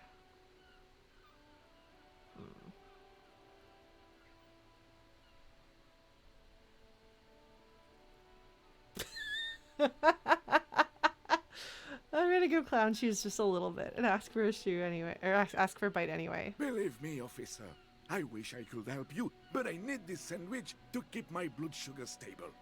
In my age, you need to pay attention to these things. He's squirming, avoiding your gaze. Shoot. Oh my god. Okay, so like the thing is, needing to keep your blood sugar stable is legit. That is legit. That's totally reasonable. But that's not the same as having a principle against sharing food. And if that's the reason why you're not sharing food, you wouldn't say it's because you have a principle against sharing food. So he's just squirming away, I think. Either that or he's ashamed of his blood sugar being an issue. Which, don't be. It happens. I'm pretty sure he's lying. He could be not lying, but I feel like he is. So in this case, I have no choice but to continue pushing. We have gone slightly clown shoes. We're going to continue clown shoes to some degree. Either, please, friend, let's just share it, or you're not hearing me, man. I need the sandwich. I'm going to ask about sharing the sandwich. I'm not going to say I need the sandwich. I'm just going to ask if we can share the sandwich. Fuck off! It's mine! He jerks away, immediately startled by his own reaction. I did not expect the sandwich option to be the one that was gonna, like, really push too far. Wow.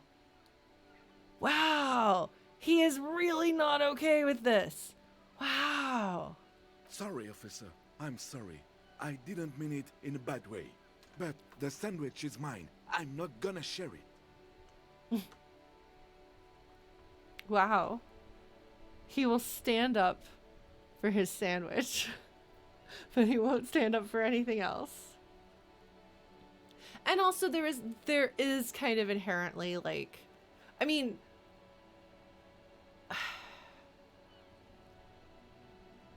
you are not obligated to give somebody else your own food. Like, you don't have to. But, like, I don't know.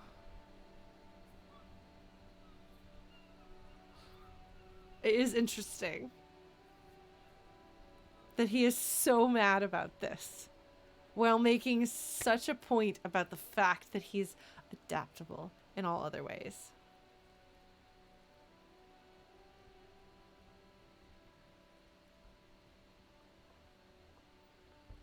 When the dissidents come to rape our country, he hides.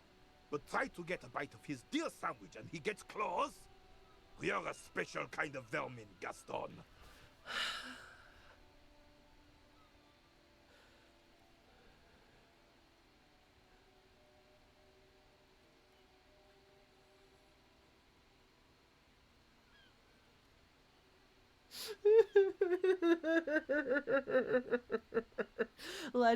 Legendary 14. Convince Gaston to relinquish his sandwich.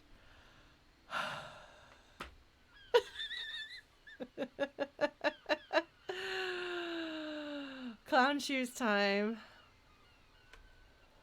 I don't know what would happen. He's just gonna get madder. He feels really bad. Honestly, I can actually see ways that this could go really bad. Really, Conundrus? I don't know how I've uncovered something that oh man.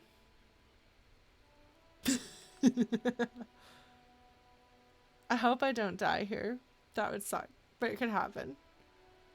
Honestly, so the worst that can happen, honestly, genuinely, the worst that can happen is that there's a man whose loneliness and lack of self-confidence, due to his own shame, has him tolerating somebody who is outwardly cruel to him all the time, and pretending to be something he's not.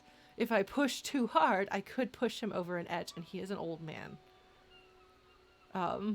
So I could harm him. I could legitimately harm him here. I think that's the worst that could happen.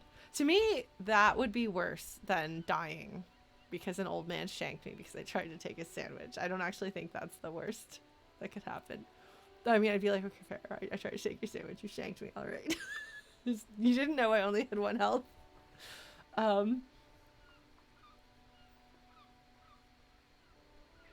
But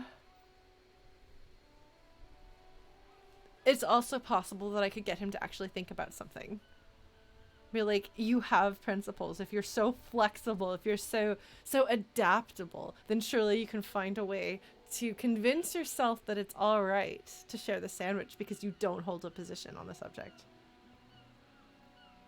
I'm gonna see what happens.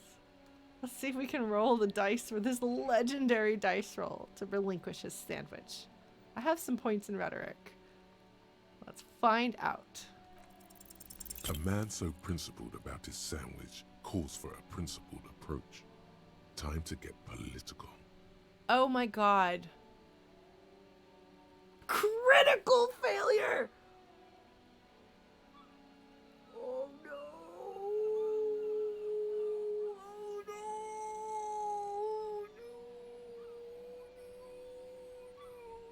no! That is definitely what we get for getting Renee's super hard to get roll. Whew. Whew. Well, that was quick. This isn't gonna go well for me, is it? I'm not so sure about this. Okay, so I can say what is political. I'm already tripping knee deep in politics, baby. Or I'm not so sure about this. Alright.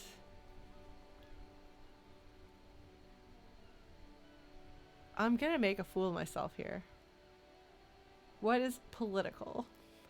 This right here is political.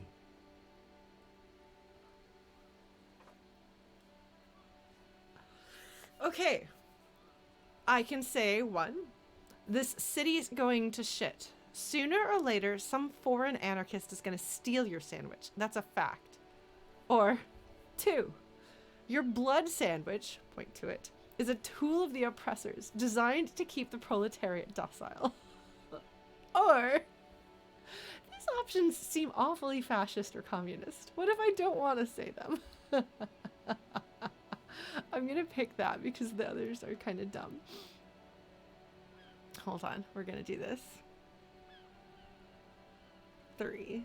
Say one of these fascist or communist things or fuck off. What was that about rhetoric playing fair? Okay, can I just take a moment? I'm sorry. I'm gonna take a moment. Rhetoric. Beautifully illustrating. People say, oh, you sound uneducated if you don't swear. People say swear words when they don't have anything better to say. Bullshit. In the right circumstances, a well-placed swear word, especially when not expected, is incredibly effective. As rhetoric is illustrating so effectively right here.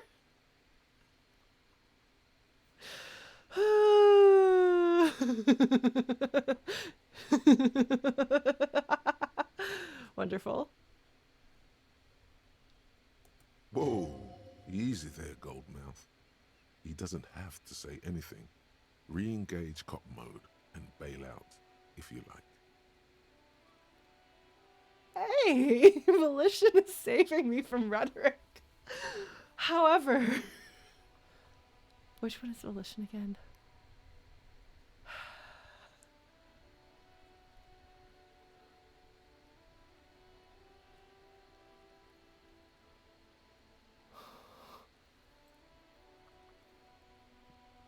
Good for non-suicidal cops. Man. I'm so incredibly contrary. I want to pick one now because I like rhetoric.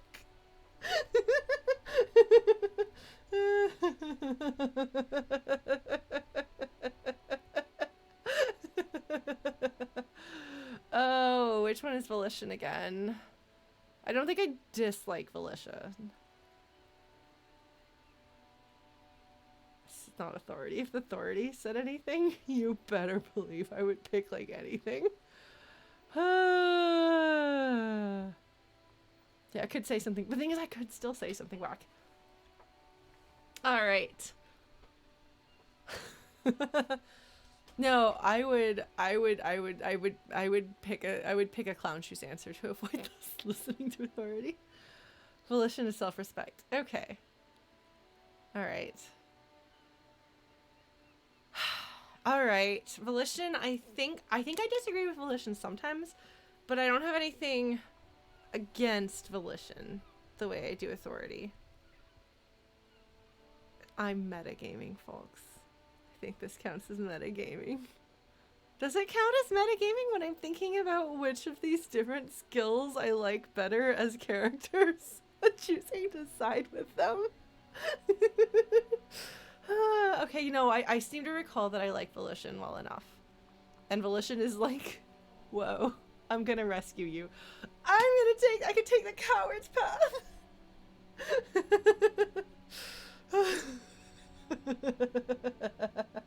Do I take the coward's path? Do I take the coward's path?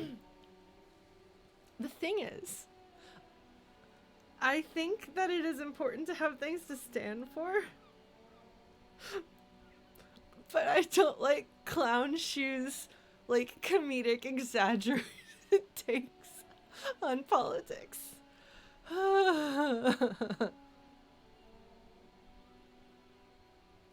Okay, well, this is metagaming from my perspective, the kind of meta, I don't know. All right.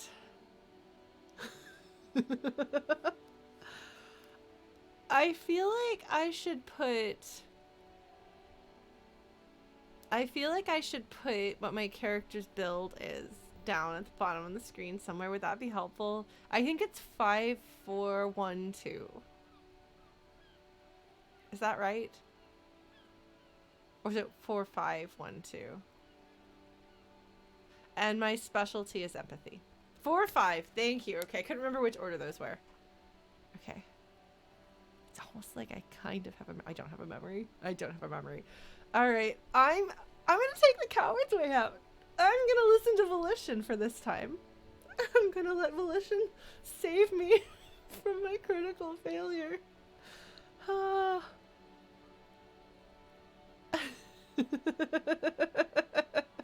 I'm doing it. All right. Let's hear them, officer. All right, I chose police mode and I have questions. All right, I could come back and convince him to relinquish his sandwich. To be fair, the coward's way out in this instance is to make Kim proud of you. He doesn't know it. He doesn't know it, but you've all been saved from having to deal with all of this. All right, Kim. Kim's like, I don't know why, I just suddenly got a warm, fuzzy feeling. As though a disaster was avoided. I didn't get any experience points for that, though. Oh, well, that was exciting. I did not expect that to go the way it did. No, Kim is not a coward at all. I'm the coward. Alright, let's... Oh, wait, what? The damage looks like it could have been caused by an earthquake. Maybe a sea monster did this to the plaza. No, I know what it is, though. I know what it is because I've been told. Look at how weird looking their streetlights are.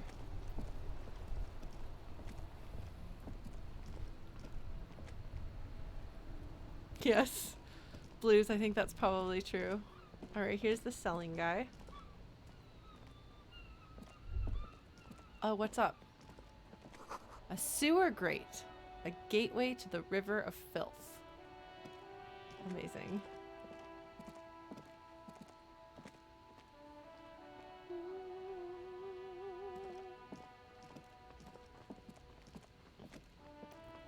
If you're not careful, I'm gonna cover this song one of these days. Delta Logistics Company, huh? What is this? Hot air rises up from the sewer. Sour, acidic, and strangely comforting. Please tell me my guy has not been homeless and had to sleep above a sewer grate for warmth. Well, that's what I got out of that. Good night, Dave. Sleep well.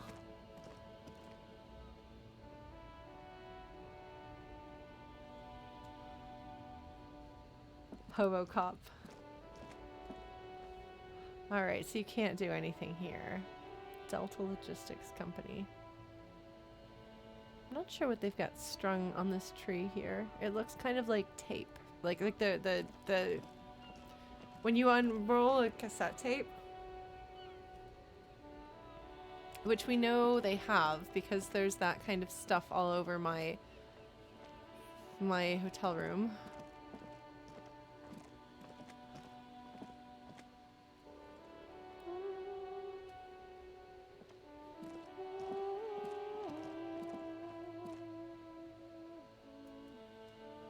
Can't interact. Oh, can't interact with that. A crumpled billboard reading, Samaran butter soaks in the canal. Two ugly lines mar the bright countenance of the blonde. I can't reconstruct what happened here yet. Okay, nothing more to see here. Darn it. Okay. Well, I'll figure it out one of these days. Yeah, now I know I've been here. I'm looking around. I was wondering if I'd left something undone there. There's a door here. I could go inside here.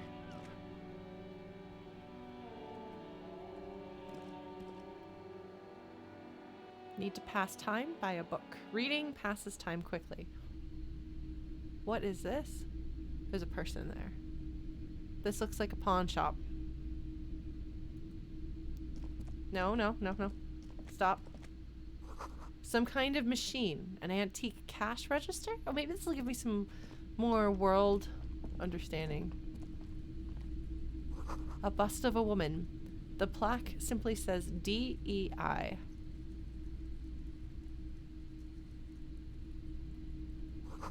In the dark, a film projector is whirring away. This is welcome to the pawn shop. All right, it's a pawn shop. Mostly military wear with a few more eccentric fashions thrown in. I want new pants. Maybe I won't buy the new. Yeah, yes, he looks at his pants. Probably at his shoes. Oh my goodness. Okay, what we got here? We got. What is this? A typical Martinez streetlight sits among assorted floor and table lamps. A street light. Oh, that's what they look like outside. I was just commenting on how weird looking they are. Like the technology is really strange, and it's got this weird like curvy things. And why is there a street light in a pawn shop? That's weird. You don't take street lights for pawn shops. Pawn shops are for individual people's stuff, not for the city's stuff. Let your gaze run over the streetlight, or ask, is this a streetlight? Or say, where did you get this? Or how much for the streetlight? I'm just going to look at the streetlight. The light pole has been carefully cut, and the wiring has been redone and attached to a standard indoor plug. The light buzzes faintly, but persistently. Okay, so somebody has turned it into a lamp. All right, maybe it's some sort of a weird art project. So they broke the law and then sold it to this guy. There shouldn't be an echo to my audio any more than usual. The audio settings are the same as they've always been.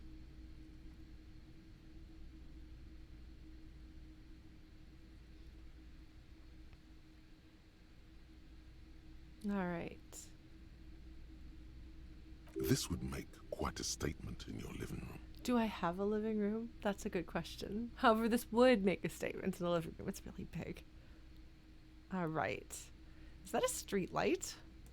Yes, officer. As you see, it's in perfect working order. Oh my goodness. This man is drooping. His nose is drooping. His sunglasses are drooping. His voice is drooping. Bird's Nest is the name of... That's a good name for a pawn shop. That's a good name for a pawn shop. Where did you get this? And he's going to be like, well, somebody sold it to me, so I bought it. That's all you need to know. It was brought to me to be altered. Oh, he did the work himself. Oh, this isn't just a pawn shop then. Oh, so he works on technology. So if I find a thing that's broken, he could conceivably fix it. That's good to know. We are not here to investigate the theft of city property. He leans in so the pawnbroker doesn't hear him. You have to admit it's rather clever what he's done with it. Oh, Kim wants... I have to buy it for Kim now. I'm going to buy him a present. All right. I'm sure I don't have the money, but how much for the streetlight? Kim is adorable. He thinks it's really cool. 700 real. A bargain, I dare say. Are you out of your mind? There's one just like that on every corner. Or even taking into account the risk of obtaining the light, that seems a bit steep. Or 700 sounds about right. I imagine it wasn't easy sawing off that street lamp. I mean, I knew I wasn't able to afford it, but that's fine. I'm going to say even taking into account the risk of obtaining the light, that seems a bit steep. There's also the matter of rewiring, but the most important transformation is the light's placement among ordinary indoor fixtures, which has adjusted its morphological field. The light became suitable for use inside the home just a few days ago.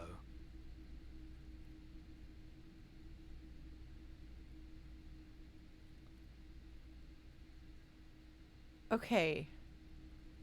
Hold up. Hold up. Hold up. Hold up. The light's placement among ordinary indoor fixtures has adjusted its morphological field, which makes it suitable for use inside the home. So rewiring it so that it will take an indoor plug makes sense. That exists in our real world. Sometimes you have to rewire things so that they can take power sources. But a morphological field, so it hangs out inside before you can plug it in. It's not just that you have to rewire it. It has to hang around them until it's ready to be used. That's really weird, and I want to know what that means. Yeah, because it feels like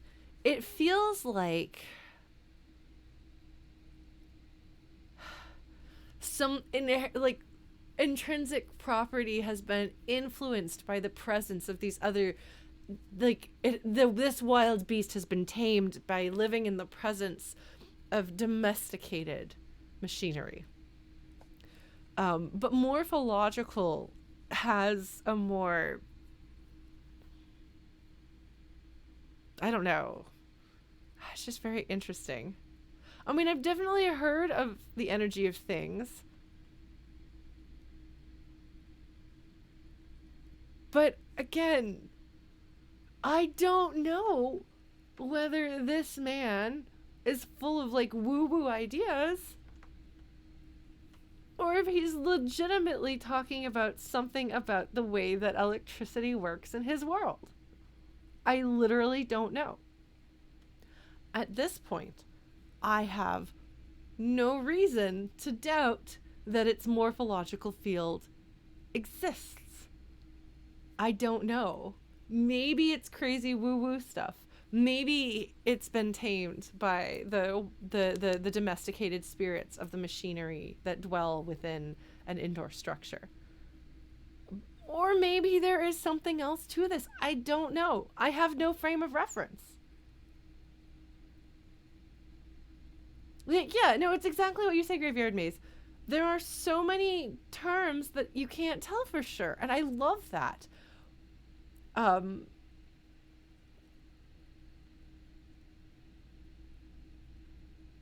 I find it flabbergasting that anybody else assumes that it's nonsense. I do not understand how you folks would read this and just assume that it's nonsense. We know for a fact that the technology in this world uses terms that we don't use, functions in ways outside of our technology. Why would you assume that a term you don't know must be garbage? I don't understand. I do not understand.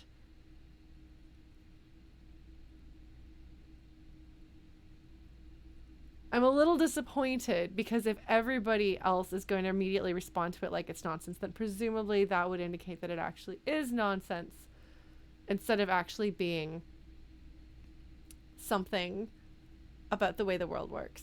But that's okay. They've constructed a really interesting universe, and so it's hard to tell. So when we were trying to figure out in the bookstore things that were presented to us, like, and you kind of like get a sense for like, okay, she's into kind of woo-woo stuff to some degree. What I think is so interesting about her, though, is that she's so in tune with woo-woo stuff, and yet she has these things to protect her against a curse, but she told her daughter that the curse is nonsense. That's interesting. Hopefully we'll do more of that.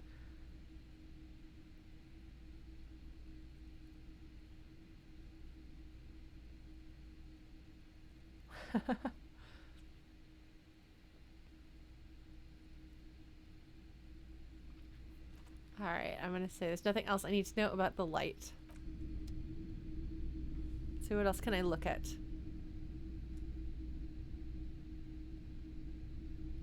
The boomboxes on the shelf look well-loved and well-traveled. Chipped, dented, they stare at you with the unblinking eyes of their tape reels. I love viewing the tape reels as eyes. I love that. All right, I'm going to stand on the tips of my toes to see more. It's so interesting because, like, I assume that this is a boombox. These look like they're not boomboxes, but maybe they are. I don't know. One especially catches your eye. Deep gold and amber plastic with a big old handle on top. A classic boombox that says Stereo 8 approved. This is you. Golden orange. A sunset suite. It speaks to my soul, does it, Inland Empire? Am I golden orange? I wear green. My partner wears orange. All right. Let's continue. Just make sure it works before you buy it. Ah, see, my gloves help me with interfacing. What I really want to know is, could this device come in handy in my police work? I'm going to ask that. Because why not? If police work means playing tapes, sure. You can use it for that. Or any other time you'd need to play a tape. Amazing. Like a beach party. With sand and sun and seagulls dancing on the breeze. Okay, all right. So just a little bit clown shoes. I'm gonna turn to Kim and say, theoretically, could I bring it to a beach party? And Kim's gonna be like, what does that have to do with your police work, sir? Theoretically, yes. But we don't have time right now. It's generally murder investigation first, then beach party. Amazing. All right. Okay, so I can say, okay, Kim, I'll just rock out with the pawnshop owner then. Well, fine, I'll party with my new friend. Or actually, it doesn't have to be a beach. With a boombox like that, I'll bring the party into the streets. Or I can say, you're right, Kisaragi. Work first, party later. I can make Kim happy here. All right, I'm going to make Kim happy. I'm going to pick number 3. Work first, party later. But still party. That is the unofficial RCM motto, yes. Amazing. Did that bubble out of your subconscious, Ocelot? It's not, sadly. Oh, it's not. Oh, shoot. Okay, never mind. All right. Shopkeep. This Stereo 8 approved machine here Is the Harman Welshie W2. Made in Vespa. Designed in Seoul. Plays all reel-to-reel formats. 2mm, 8mm, 12mm. It's even got a little radio in there. It'll set you back 12 real. Oh, I can ask him, are you sure this is all in working order? Maybe he'll put a tape in and we'll get to listen to some more music. Let's see what happens. Are you sure this is all in working order? Absolutely. I've tested each one myself with recordings of speech, found sounds and music from a variety of genres, even though I don't really like music. He grimaces. Oh, that's a shame. Roy, my friend, you are drooping so badly that music just drooped right out of your soul, didn't it, old buddy? All right, well, I won't buy that boombox yet, but maybe I'll come back for it if I wind up with money somehow. All right. What's over here? This looks like knickknacks. You see rows of toy soldiers guarding the rest of the trinkets displayed on the table.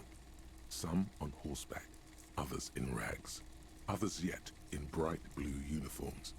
All are stern and unyielding in their duty. That is a lot of soldiers. You can see, actually, you can make out that they are soldiers. Lovely bit of detail. That right there. Looks like an old-timey radio.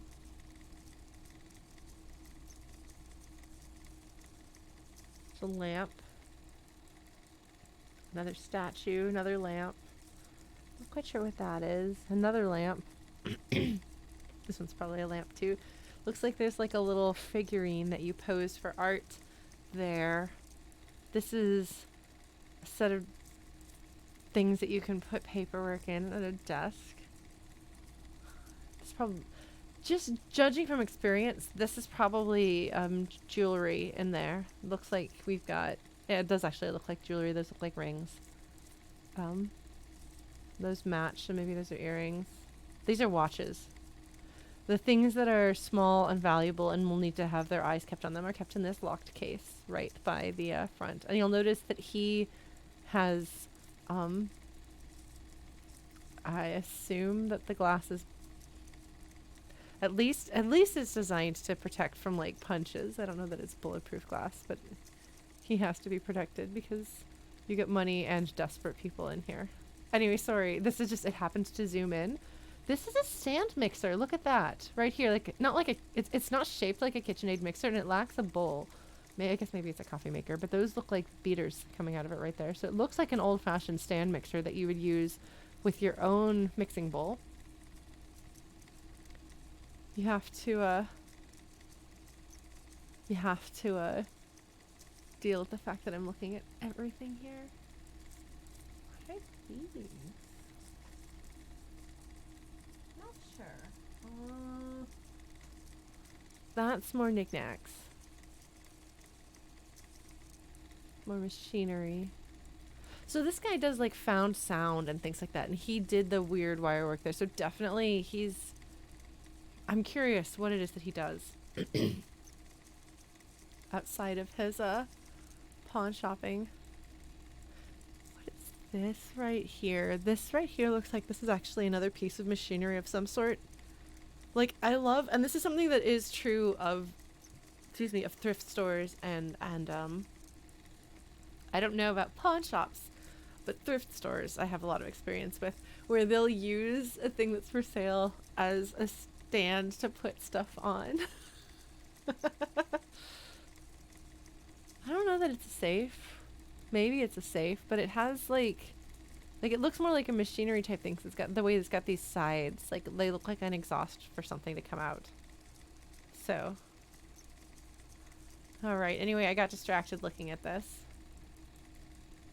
Yeah, well, I was thinking like a refrigerator or a heater or something like that, but I don't know.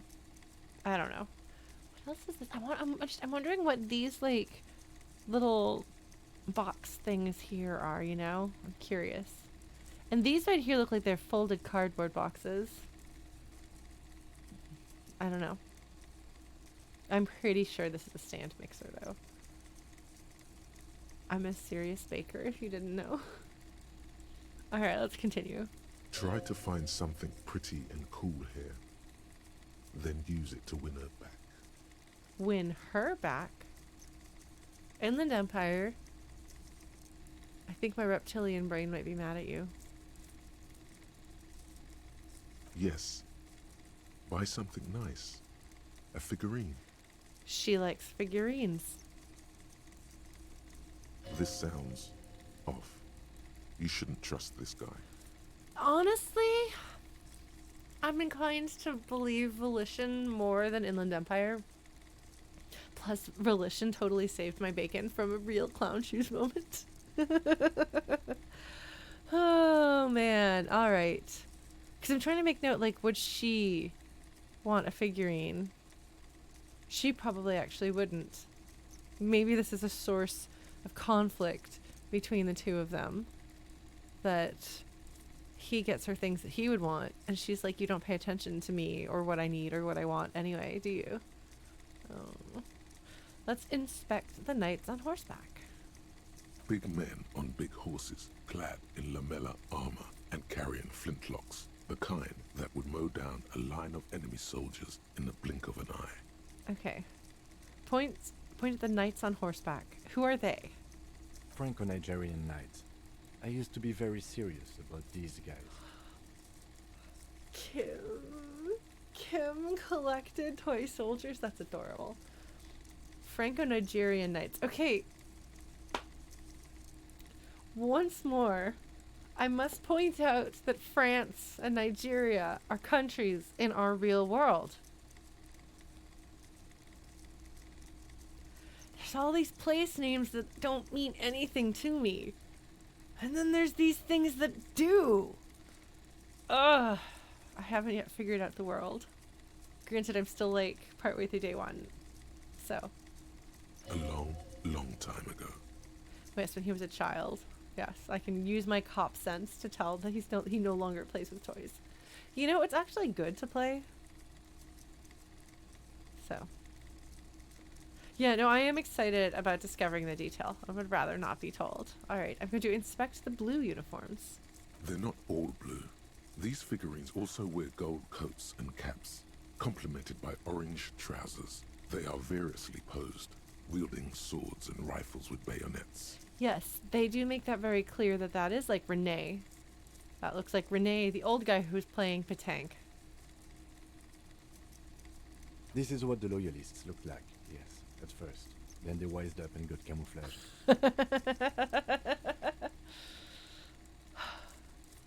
There is something so appropriate there about the fact that their tradition, it took them a little while to learn that tradition alone would not win. Alright. I'm going to point at them as these royalist soldiers. Which ones? Ah, those. Yes, they are. I find the paint job a bit gaudy, but children like the bright colours indiscriminately. So we're getting interesting bits of history here from Kim. I like that you're able to get a bit more information because I've spoken to Renee.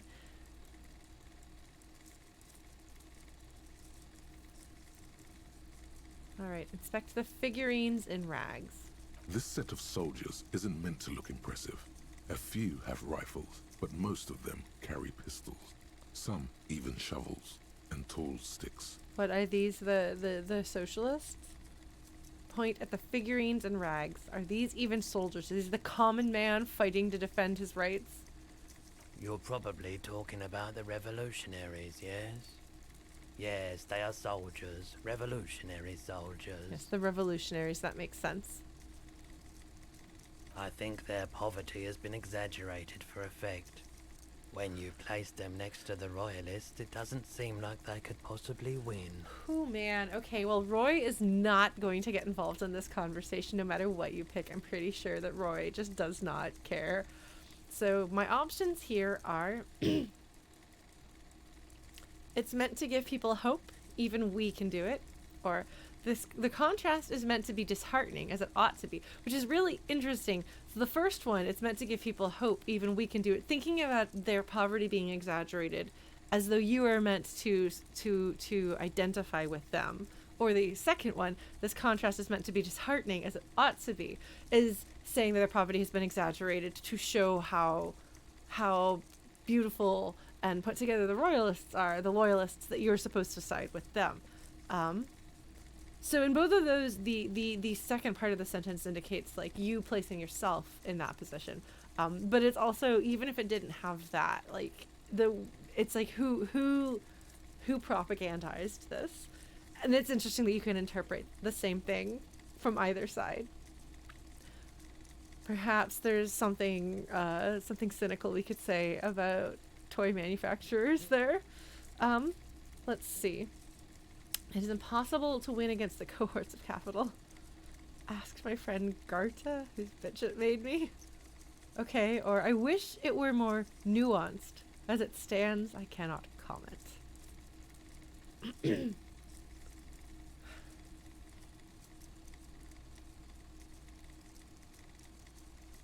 I think I'm going to go with 1. It's meant to give people hope. Even we can do it. See what he has to say to that. We'll see if Roy reveals anything.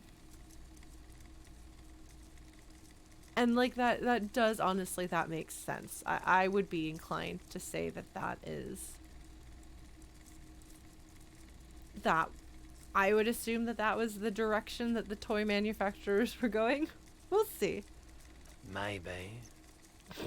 He probably says that no matter what you pick. He seems to have his own take on the conflict played out in perpetuity by these toys. Might be interesting to find out what it is.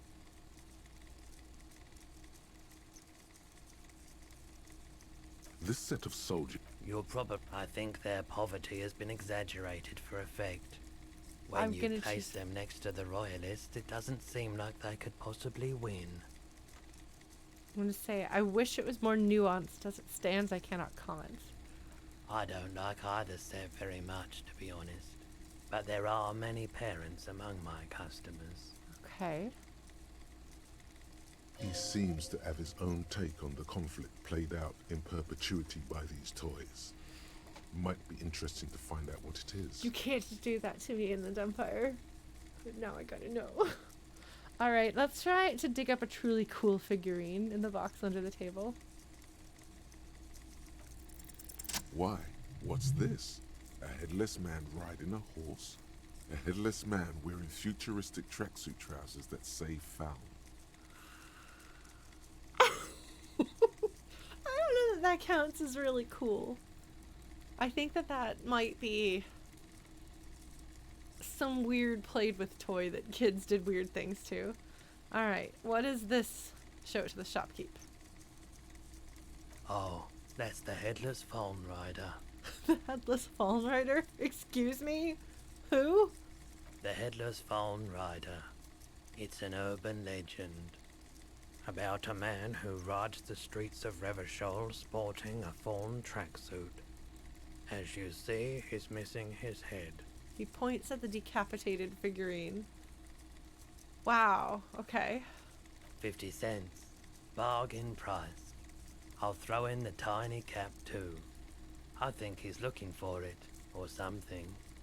That part of the story has many interpretations. That's really interesting, and I wonder what significance it could hold for later in the game. See, I would have assumed at first that it was just like, 'cause that sounds like something that a kid would do. But apparently it's an urban legend. That's really interesting. I really want to know what his pain is, but I'm going to leave. I wonder if you just pick every single option. And if he's like, you really don't have an opinion, do you, my man?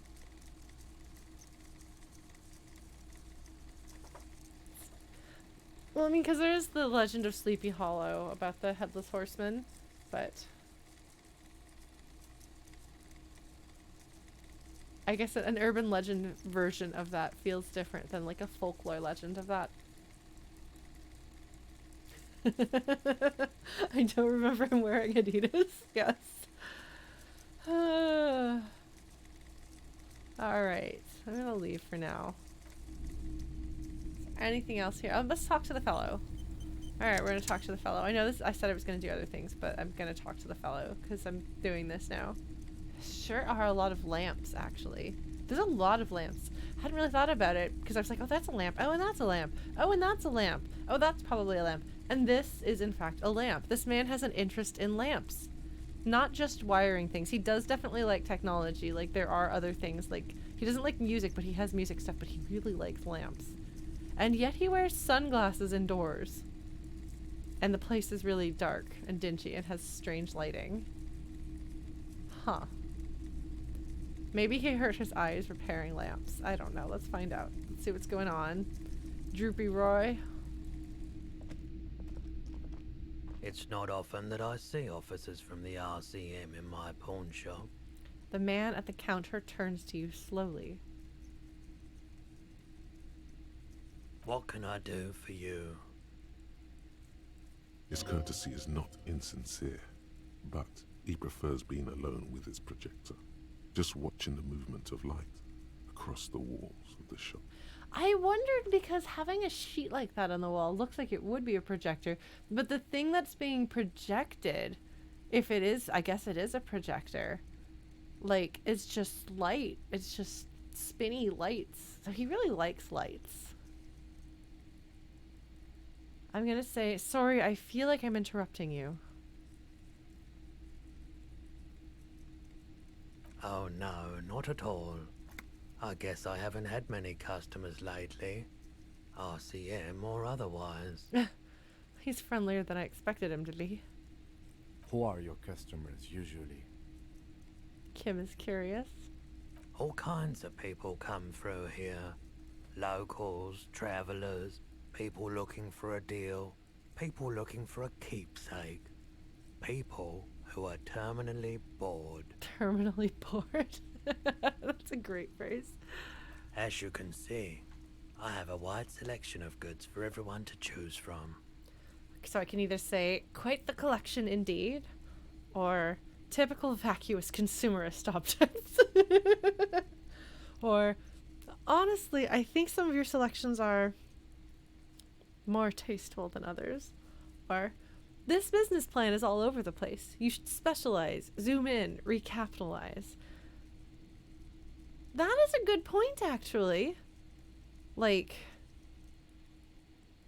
he does things he does seem to have things, like I said, like, I'm guessing some of his interest in the things that he gets, which makes me think of the bookstore, which is so interesting because the bookstore's selections are limited to very specific, like, categories rather than just being a general bookstore. It's a particular interest bookstore.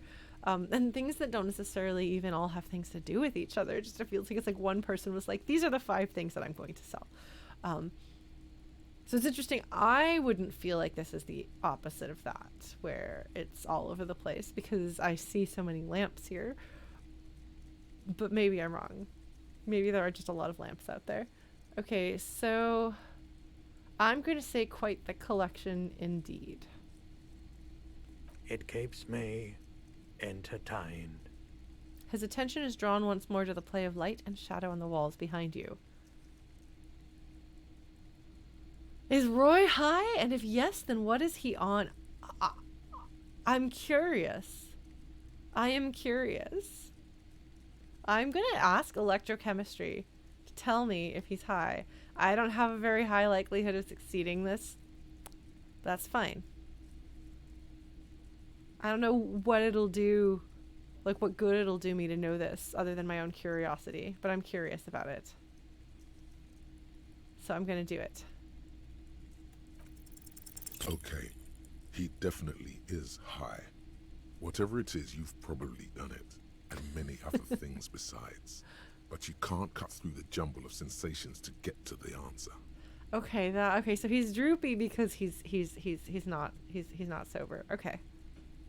Looking at his wares, talking to him, that might give you more clues. Okay. A guarded man like him wouldn't tell you if you asked out loud. That's fair. All right. That's all right. Logic and empathy have my back when electrochemistry does not. And if I want hints on how to play the game, I will ask. But until then, please do not try to direct me. I will make the decisions that I make, whether they make sense or not. All right. I'm going to ask, you might be able to aid our investigation. I doubt it. but I can try and answer any questions you may have. Okay. I'm going to ask him, know anything about the recent hanging? Oh, Ocelot's brain gives me advice, but it doesn't usually backseat. So, just a reminder to people who are watching. Do not remind me how the game works. If I want to deal with how the game works and dig into that sort of thing, I will if I need a reminder or something, I will ask. But I'm just playing it for now. All right, so I'm going to ask him if he knows anything about the recent hanging. He's not going to be able to answer these questions, but I might get something interesting out of him about something else. So I want to know what his deal is. I find it really interesting that Ocelot wants to know what he's on. You know? Like, that's interesting. I would not even think to wonder, but I also don't know much about things. Ocelot has done a lot of party drugs. So no, I think that Ocelot's just a really curious person, and so Electrochem wants to know. I mean, Electrochem will want to tell me that I should take whatever he's on, but it would also probably let me know something that I could interpret about his behavior, or that might be useful to know in the future. Like, I can imagine reasons why a cop would find that information useful, whether it's to interpret his behavior, predict how he might react to something. If something comes up later that has to do with that drug or something like that, it might lead me to him, and so on and so forth. But the fact that that is the thing that Ocelot even thinks to wonder about is not something that I would even think to wonder about, and I find that really interesting, because it speaks to a very different perspective and very different life experiences than I have, you know? Like, I'm not like, gosh, I can't imagine why anyone would want to know that information. I'm just like, wow, that's the thing that he thinks about. That's so different. So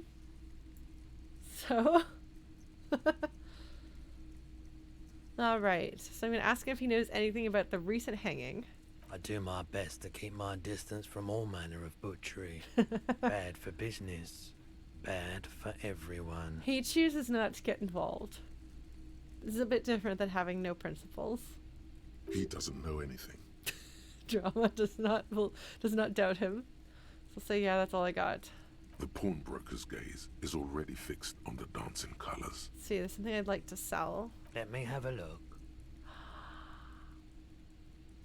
I could sell some clothes. I could sell my pants. I get new pants. I could get new pants. I could get new pants. Check my pockets. Anything else you're thinking of selling? No, I would never sell that. No. I don't have anything to sell at this moment. Let's see. Can I sell my tie? I'm not purchasing any more clothing at the moment. He looks you up and down quickly. Darn it. I can't sell my tie. And especially that tie. It swallows photons around it. I have no need for necrotic objects. Okay. All right. So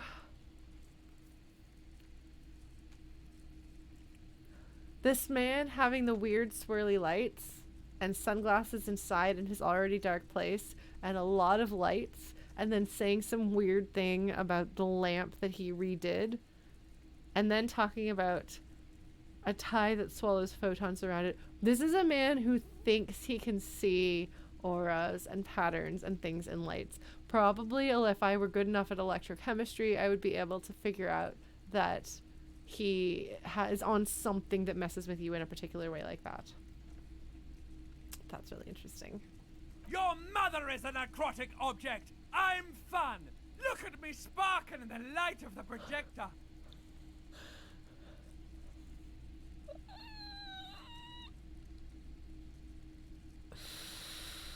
I had forgotten. Every time it speaks, I have forgotten about its voice. All right. Well, I'm sorry that I can't sell my necktie. I did think about it. But apparently the game expected that. I don't have anything to sell at the moment. Another time, perhaps. Okay. Strange tie incident. slightly higher. So we'll keep looking around. So let's do the strange tie incident and see if that helps. Nope, still no clue. You obviously haven't been doing enough drugs lately. Okay. Alright. A typical Martinez streetlight sits among us. It was brought to me. We are not here to investigate. You have to admit it's rather clever what he's done with it. I'm gonna ask these things Yes, here. officer. As you see, it's in perfect. The light pole, as this would make quite a statement in your living room. Hold on. I want to see if I can... 700 real. A bargain, I dare say. Hold on, I'm gonna keep trying this. There's also the matter of rewiring. But the most important, 700 real. Okay, A I'm gonna... bargain. Hey, I don't know where it came from, but it's not every day you get to buy and sell something so extraordinary. 700 real. The light has undergone 3 transformations, and every transformation, large or small, has a price tag. He rests his elbows on the counter and brings his face closer to the glass. Alright. I knew if I poked at this... I'm sorry, as I'm like flipping through things, pressing buttons. So are you out of your mind? There's one just like that on every corner was the question that I asked here. So the light has undergone 3 transformations. So my question here that I can ask him is, what do you mean transformations? This is where he can reveal that he's cuckoo banana pants about light. We're gonna do this. I'm gonna ask, what do you mean transformations? Well, there are the cost of removal and rewiring. He throws you a look of weary patience. All right, where's your cuckoo banana pants, sir? The most important transformation is the light's placement among ordinary indoor fixtures, which has adjusted its morphological field. The light became suitable for use inside the home just a few days ago. All right, please let this be cuckoo banana pants if it is cuckoo banana pants. Tell me how to feel about this game. Okay, that checks out. Conceptualization thinks that makes sense.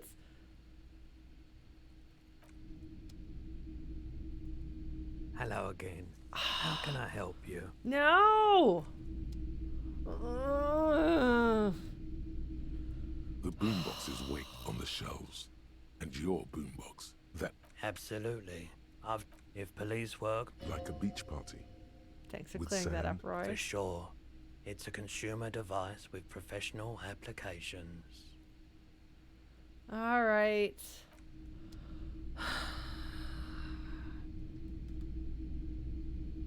Conceptualization thinks it seems reasonable. So it may be reasonable and you folks might be wrong about You it see not rows being of reasonable. toy soldiers guarding the rest of the trinkets displayed on the table. I'm- Some big men on big... Franco-Nigerian... A long, long time ago. Okay, They're sorry. not all blue. Which ones? Ah, This set of soldiers isn't meant to look impressive. A few have rifles, but most of them carry pistols. Some even shovels and tall sticks.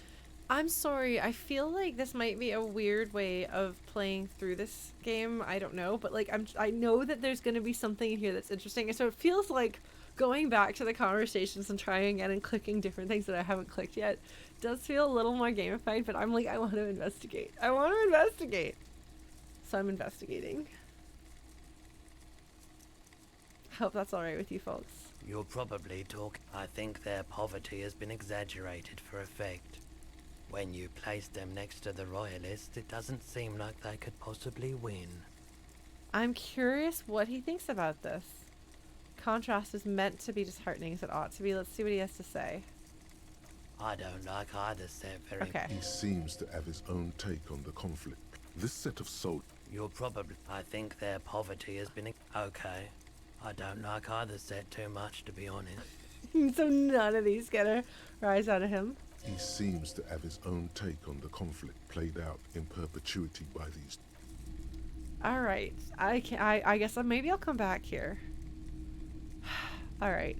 I seem to have done everything there is that I can think to do here, aside from buy that stand mixer and make a lot of cookies, which would be great. Yeah, look at all these lamps. There's more lamps. There's just like lamps everywhere.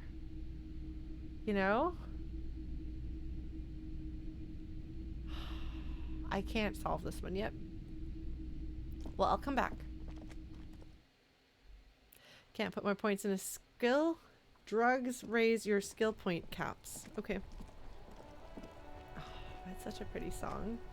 Problem is, if I covered it, it wouldn't have that beautiful brass tone. It would sound like a flute.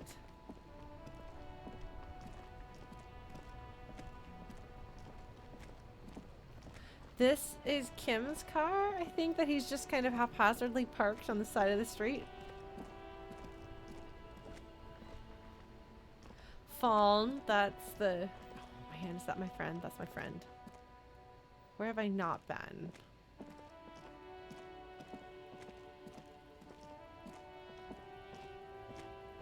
What is in here? I'm gonna root through the trash if I haven't already. I might have already, and Kim is gonna yell at me. Oh. Nope, I'm gonna take some magnesium.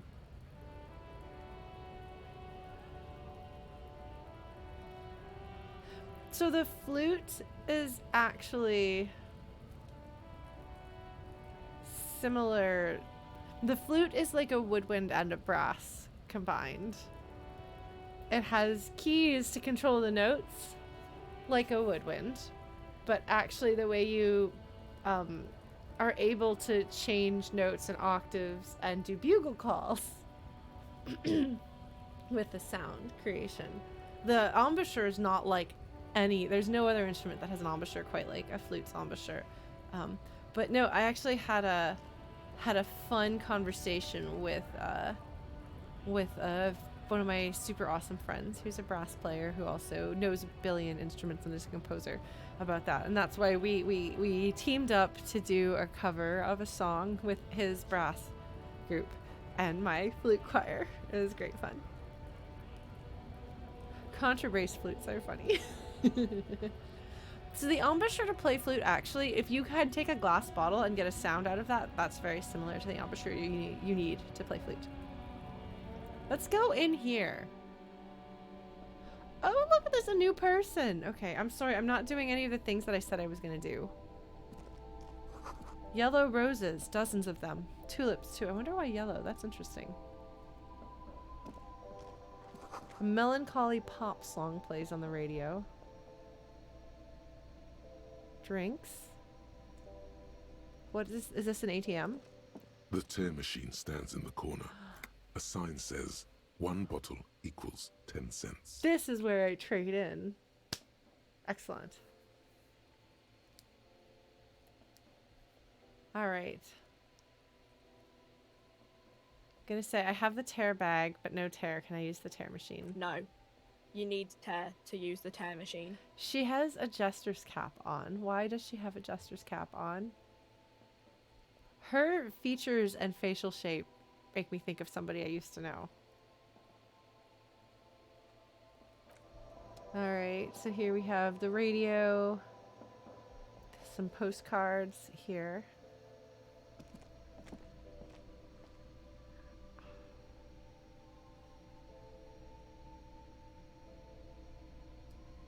What is this? Are these snacks?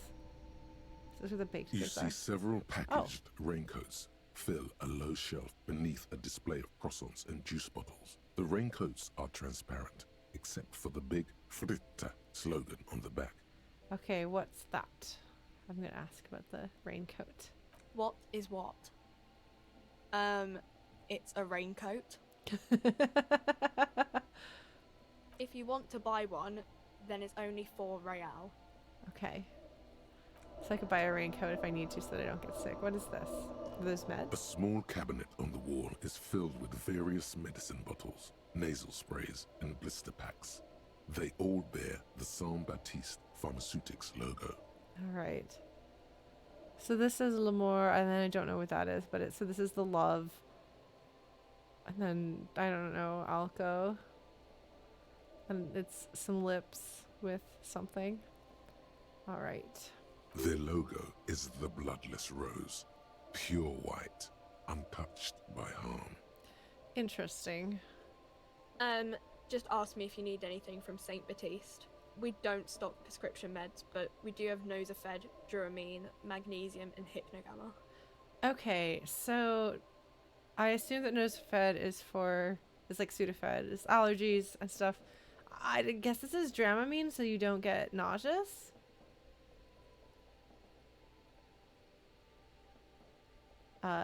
Magnesium, which I have a whole bunch of. Hypnogamma. I guess would be sleep. See, what do those products do? I don't know. Let's see. Nosefed is a nasal spray. Dramamine is a really good painkiller. Magnesium is a dietary supplement. Hypnogamma is... She stops. I don't really know what hypnogamma is. I guess it makes you feel less shit. It's recommended to use after lots of partying, studying, or exercising. Huh. Okay, so is that like... I don't know. But if you notice, there's a little thing I've mentioned that British people have when they have two vowels next to each other and they put the little teeny tiny little R. So hypnogamma is. There's a little R when she said it. It's funny. Let's see. So I'm going to say, can you be a little more specific? No. Sorry. I'm not like a doctor or anything. She really does not care. She seems like a teenager. Nosefed heals +1 health. Dramamine heals +3 health. Magnesium heals +1 morale. Hypnogamma heals +3 morale. Amazing. Okay. Thank you, tutorial agent. I'm glad the tutorial agent is here. Alright, I'm going to ask about this company. Saint Baptiste. You know, the pharmaceuticals company. She sounds really young, too. Saint Baptiste Pharmaceuticals. The one that sells meds out of Saint Baptiste. That one. There. So that's a place, I guess. She is right. Saint Baptiste, the company, derives its name from Saint Baptiste, the city. Itself so named because that's what it is. A rare case where that really is the full etymological history. As far as almost anyone knows, at least. Oh, that's funny. That's funny. Thank you, Encyclopedia. Encyclopedia is so proud of her for knowing this. I just love that Encyclopedia is the brain itself reading the book. Alright, do you have any ammonia? Yeah, there's like an ampule somewhere. Okay, I don't have any money, so I can't buy any of these, but that's fine. I'm doing alright. I don't have any health anyway. Alright. Is this the soda fountain? Do they have A soda? colorful display of cigarettes and alcohol bottles line the shop wall, inviting you closer. So I can either say, I am in heaven, I need it all so bad. Say nothing, just take it in. This is not a good place for a recovering addict, or not right now. I'm going to say this is not a good place for a recovering addict. Well, you can't just buy booze from behind the counter at like all the convenience stores in Texas. Like there's been like restrictions where I grew up on where you could buy alcohol. So not all places have that. In fact, in Canada, there's the beer shop and the wine store and the LCBO, and those are the places in Ontario, at least. Those are the stores where you can get alcohol. So, it is not unreasonable to not think that there would be alcohol at a random drugstore.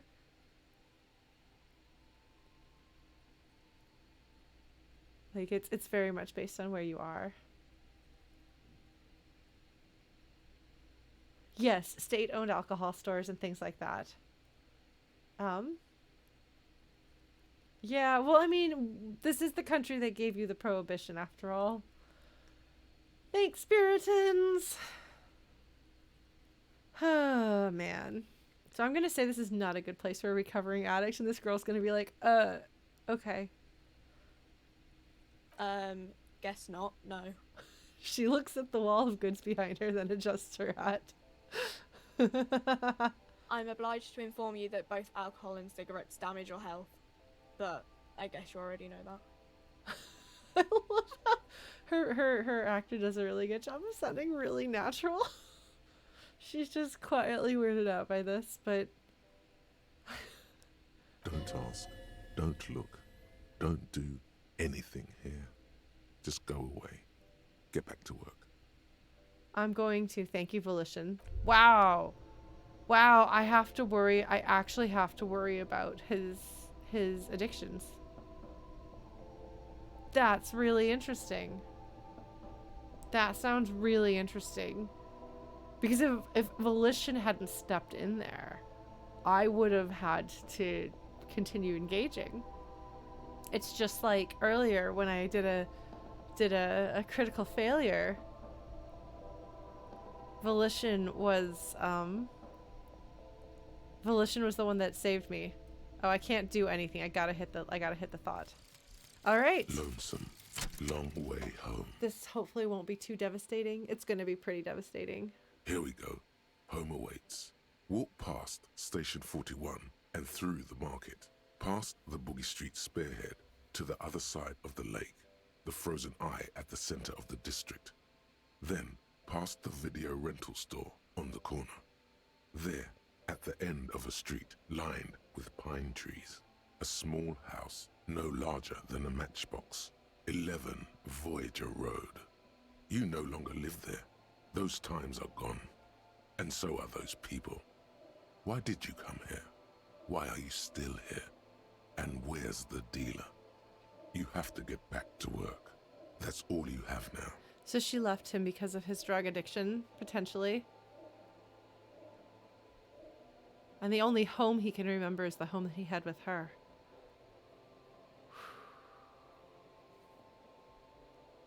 So if we look at this, the artwork is so disturbing, I try not to look at it too much. But here we have the disco shoe and a hand holding a bottle that is weeping out blood and a liver. Your clothing looking like a possessed, demonic elephant, maybe? I'm not sure.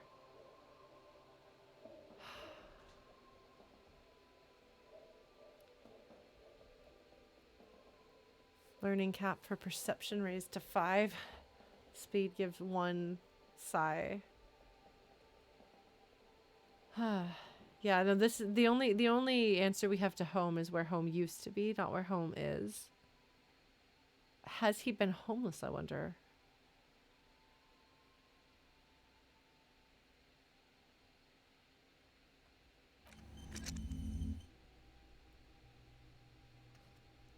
So these ones seem to be connected.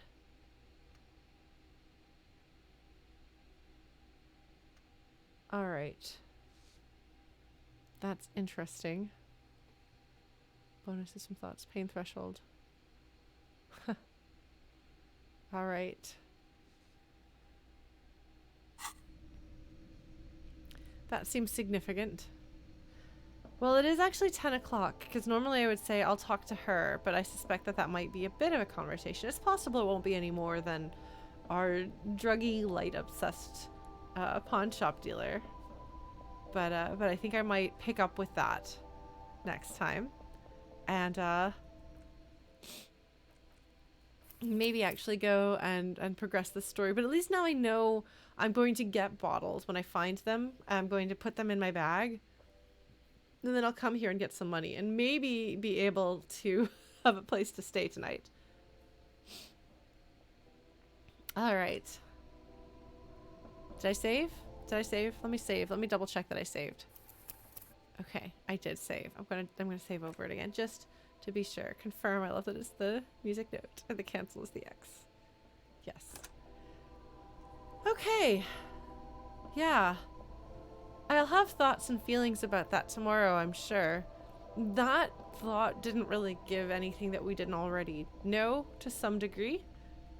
More confirmation, and the fact that we don't have a sense of home outside of that. I don't know if that literally means that he has no home outside of that or what. He definitely seems like a man who has hit rock bottom, and the fact that he was staying in this place, perhaps he has nowhere else to stay, and he didn't care about how much it cost or whether he had any money because he was intending to die. I suspect we will be picking up the pieces of his life and figuring out who he was and what he can do to move forward with his life.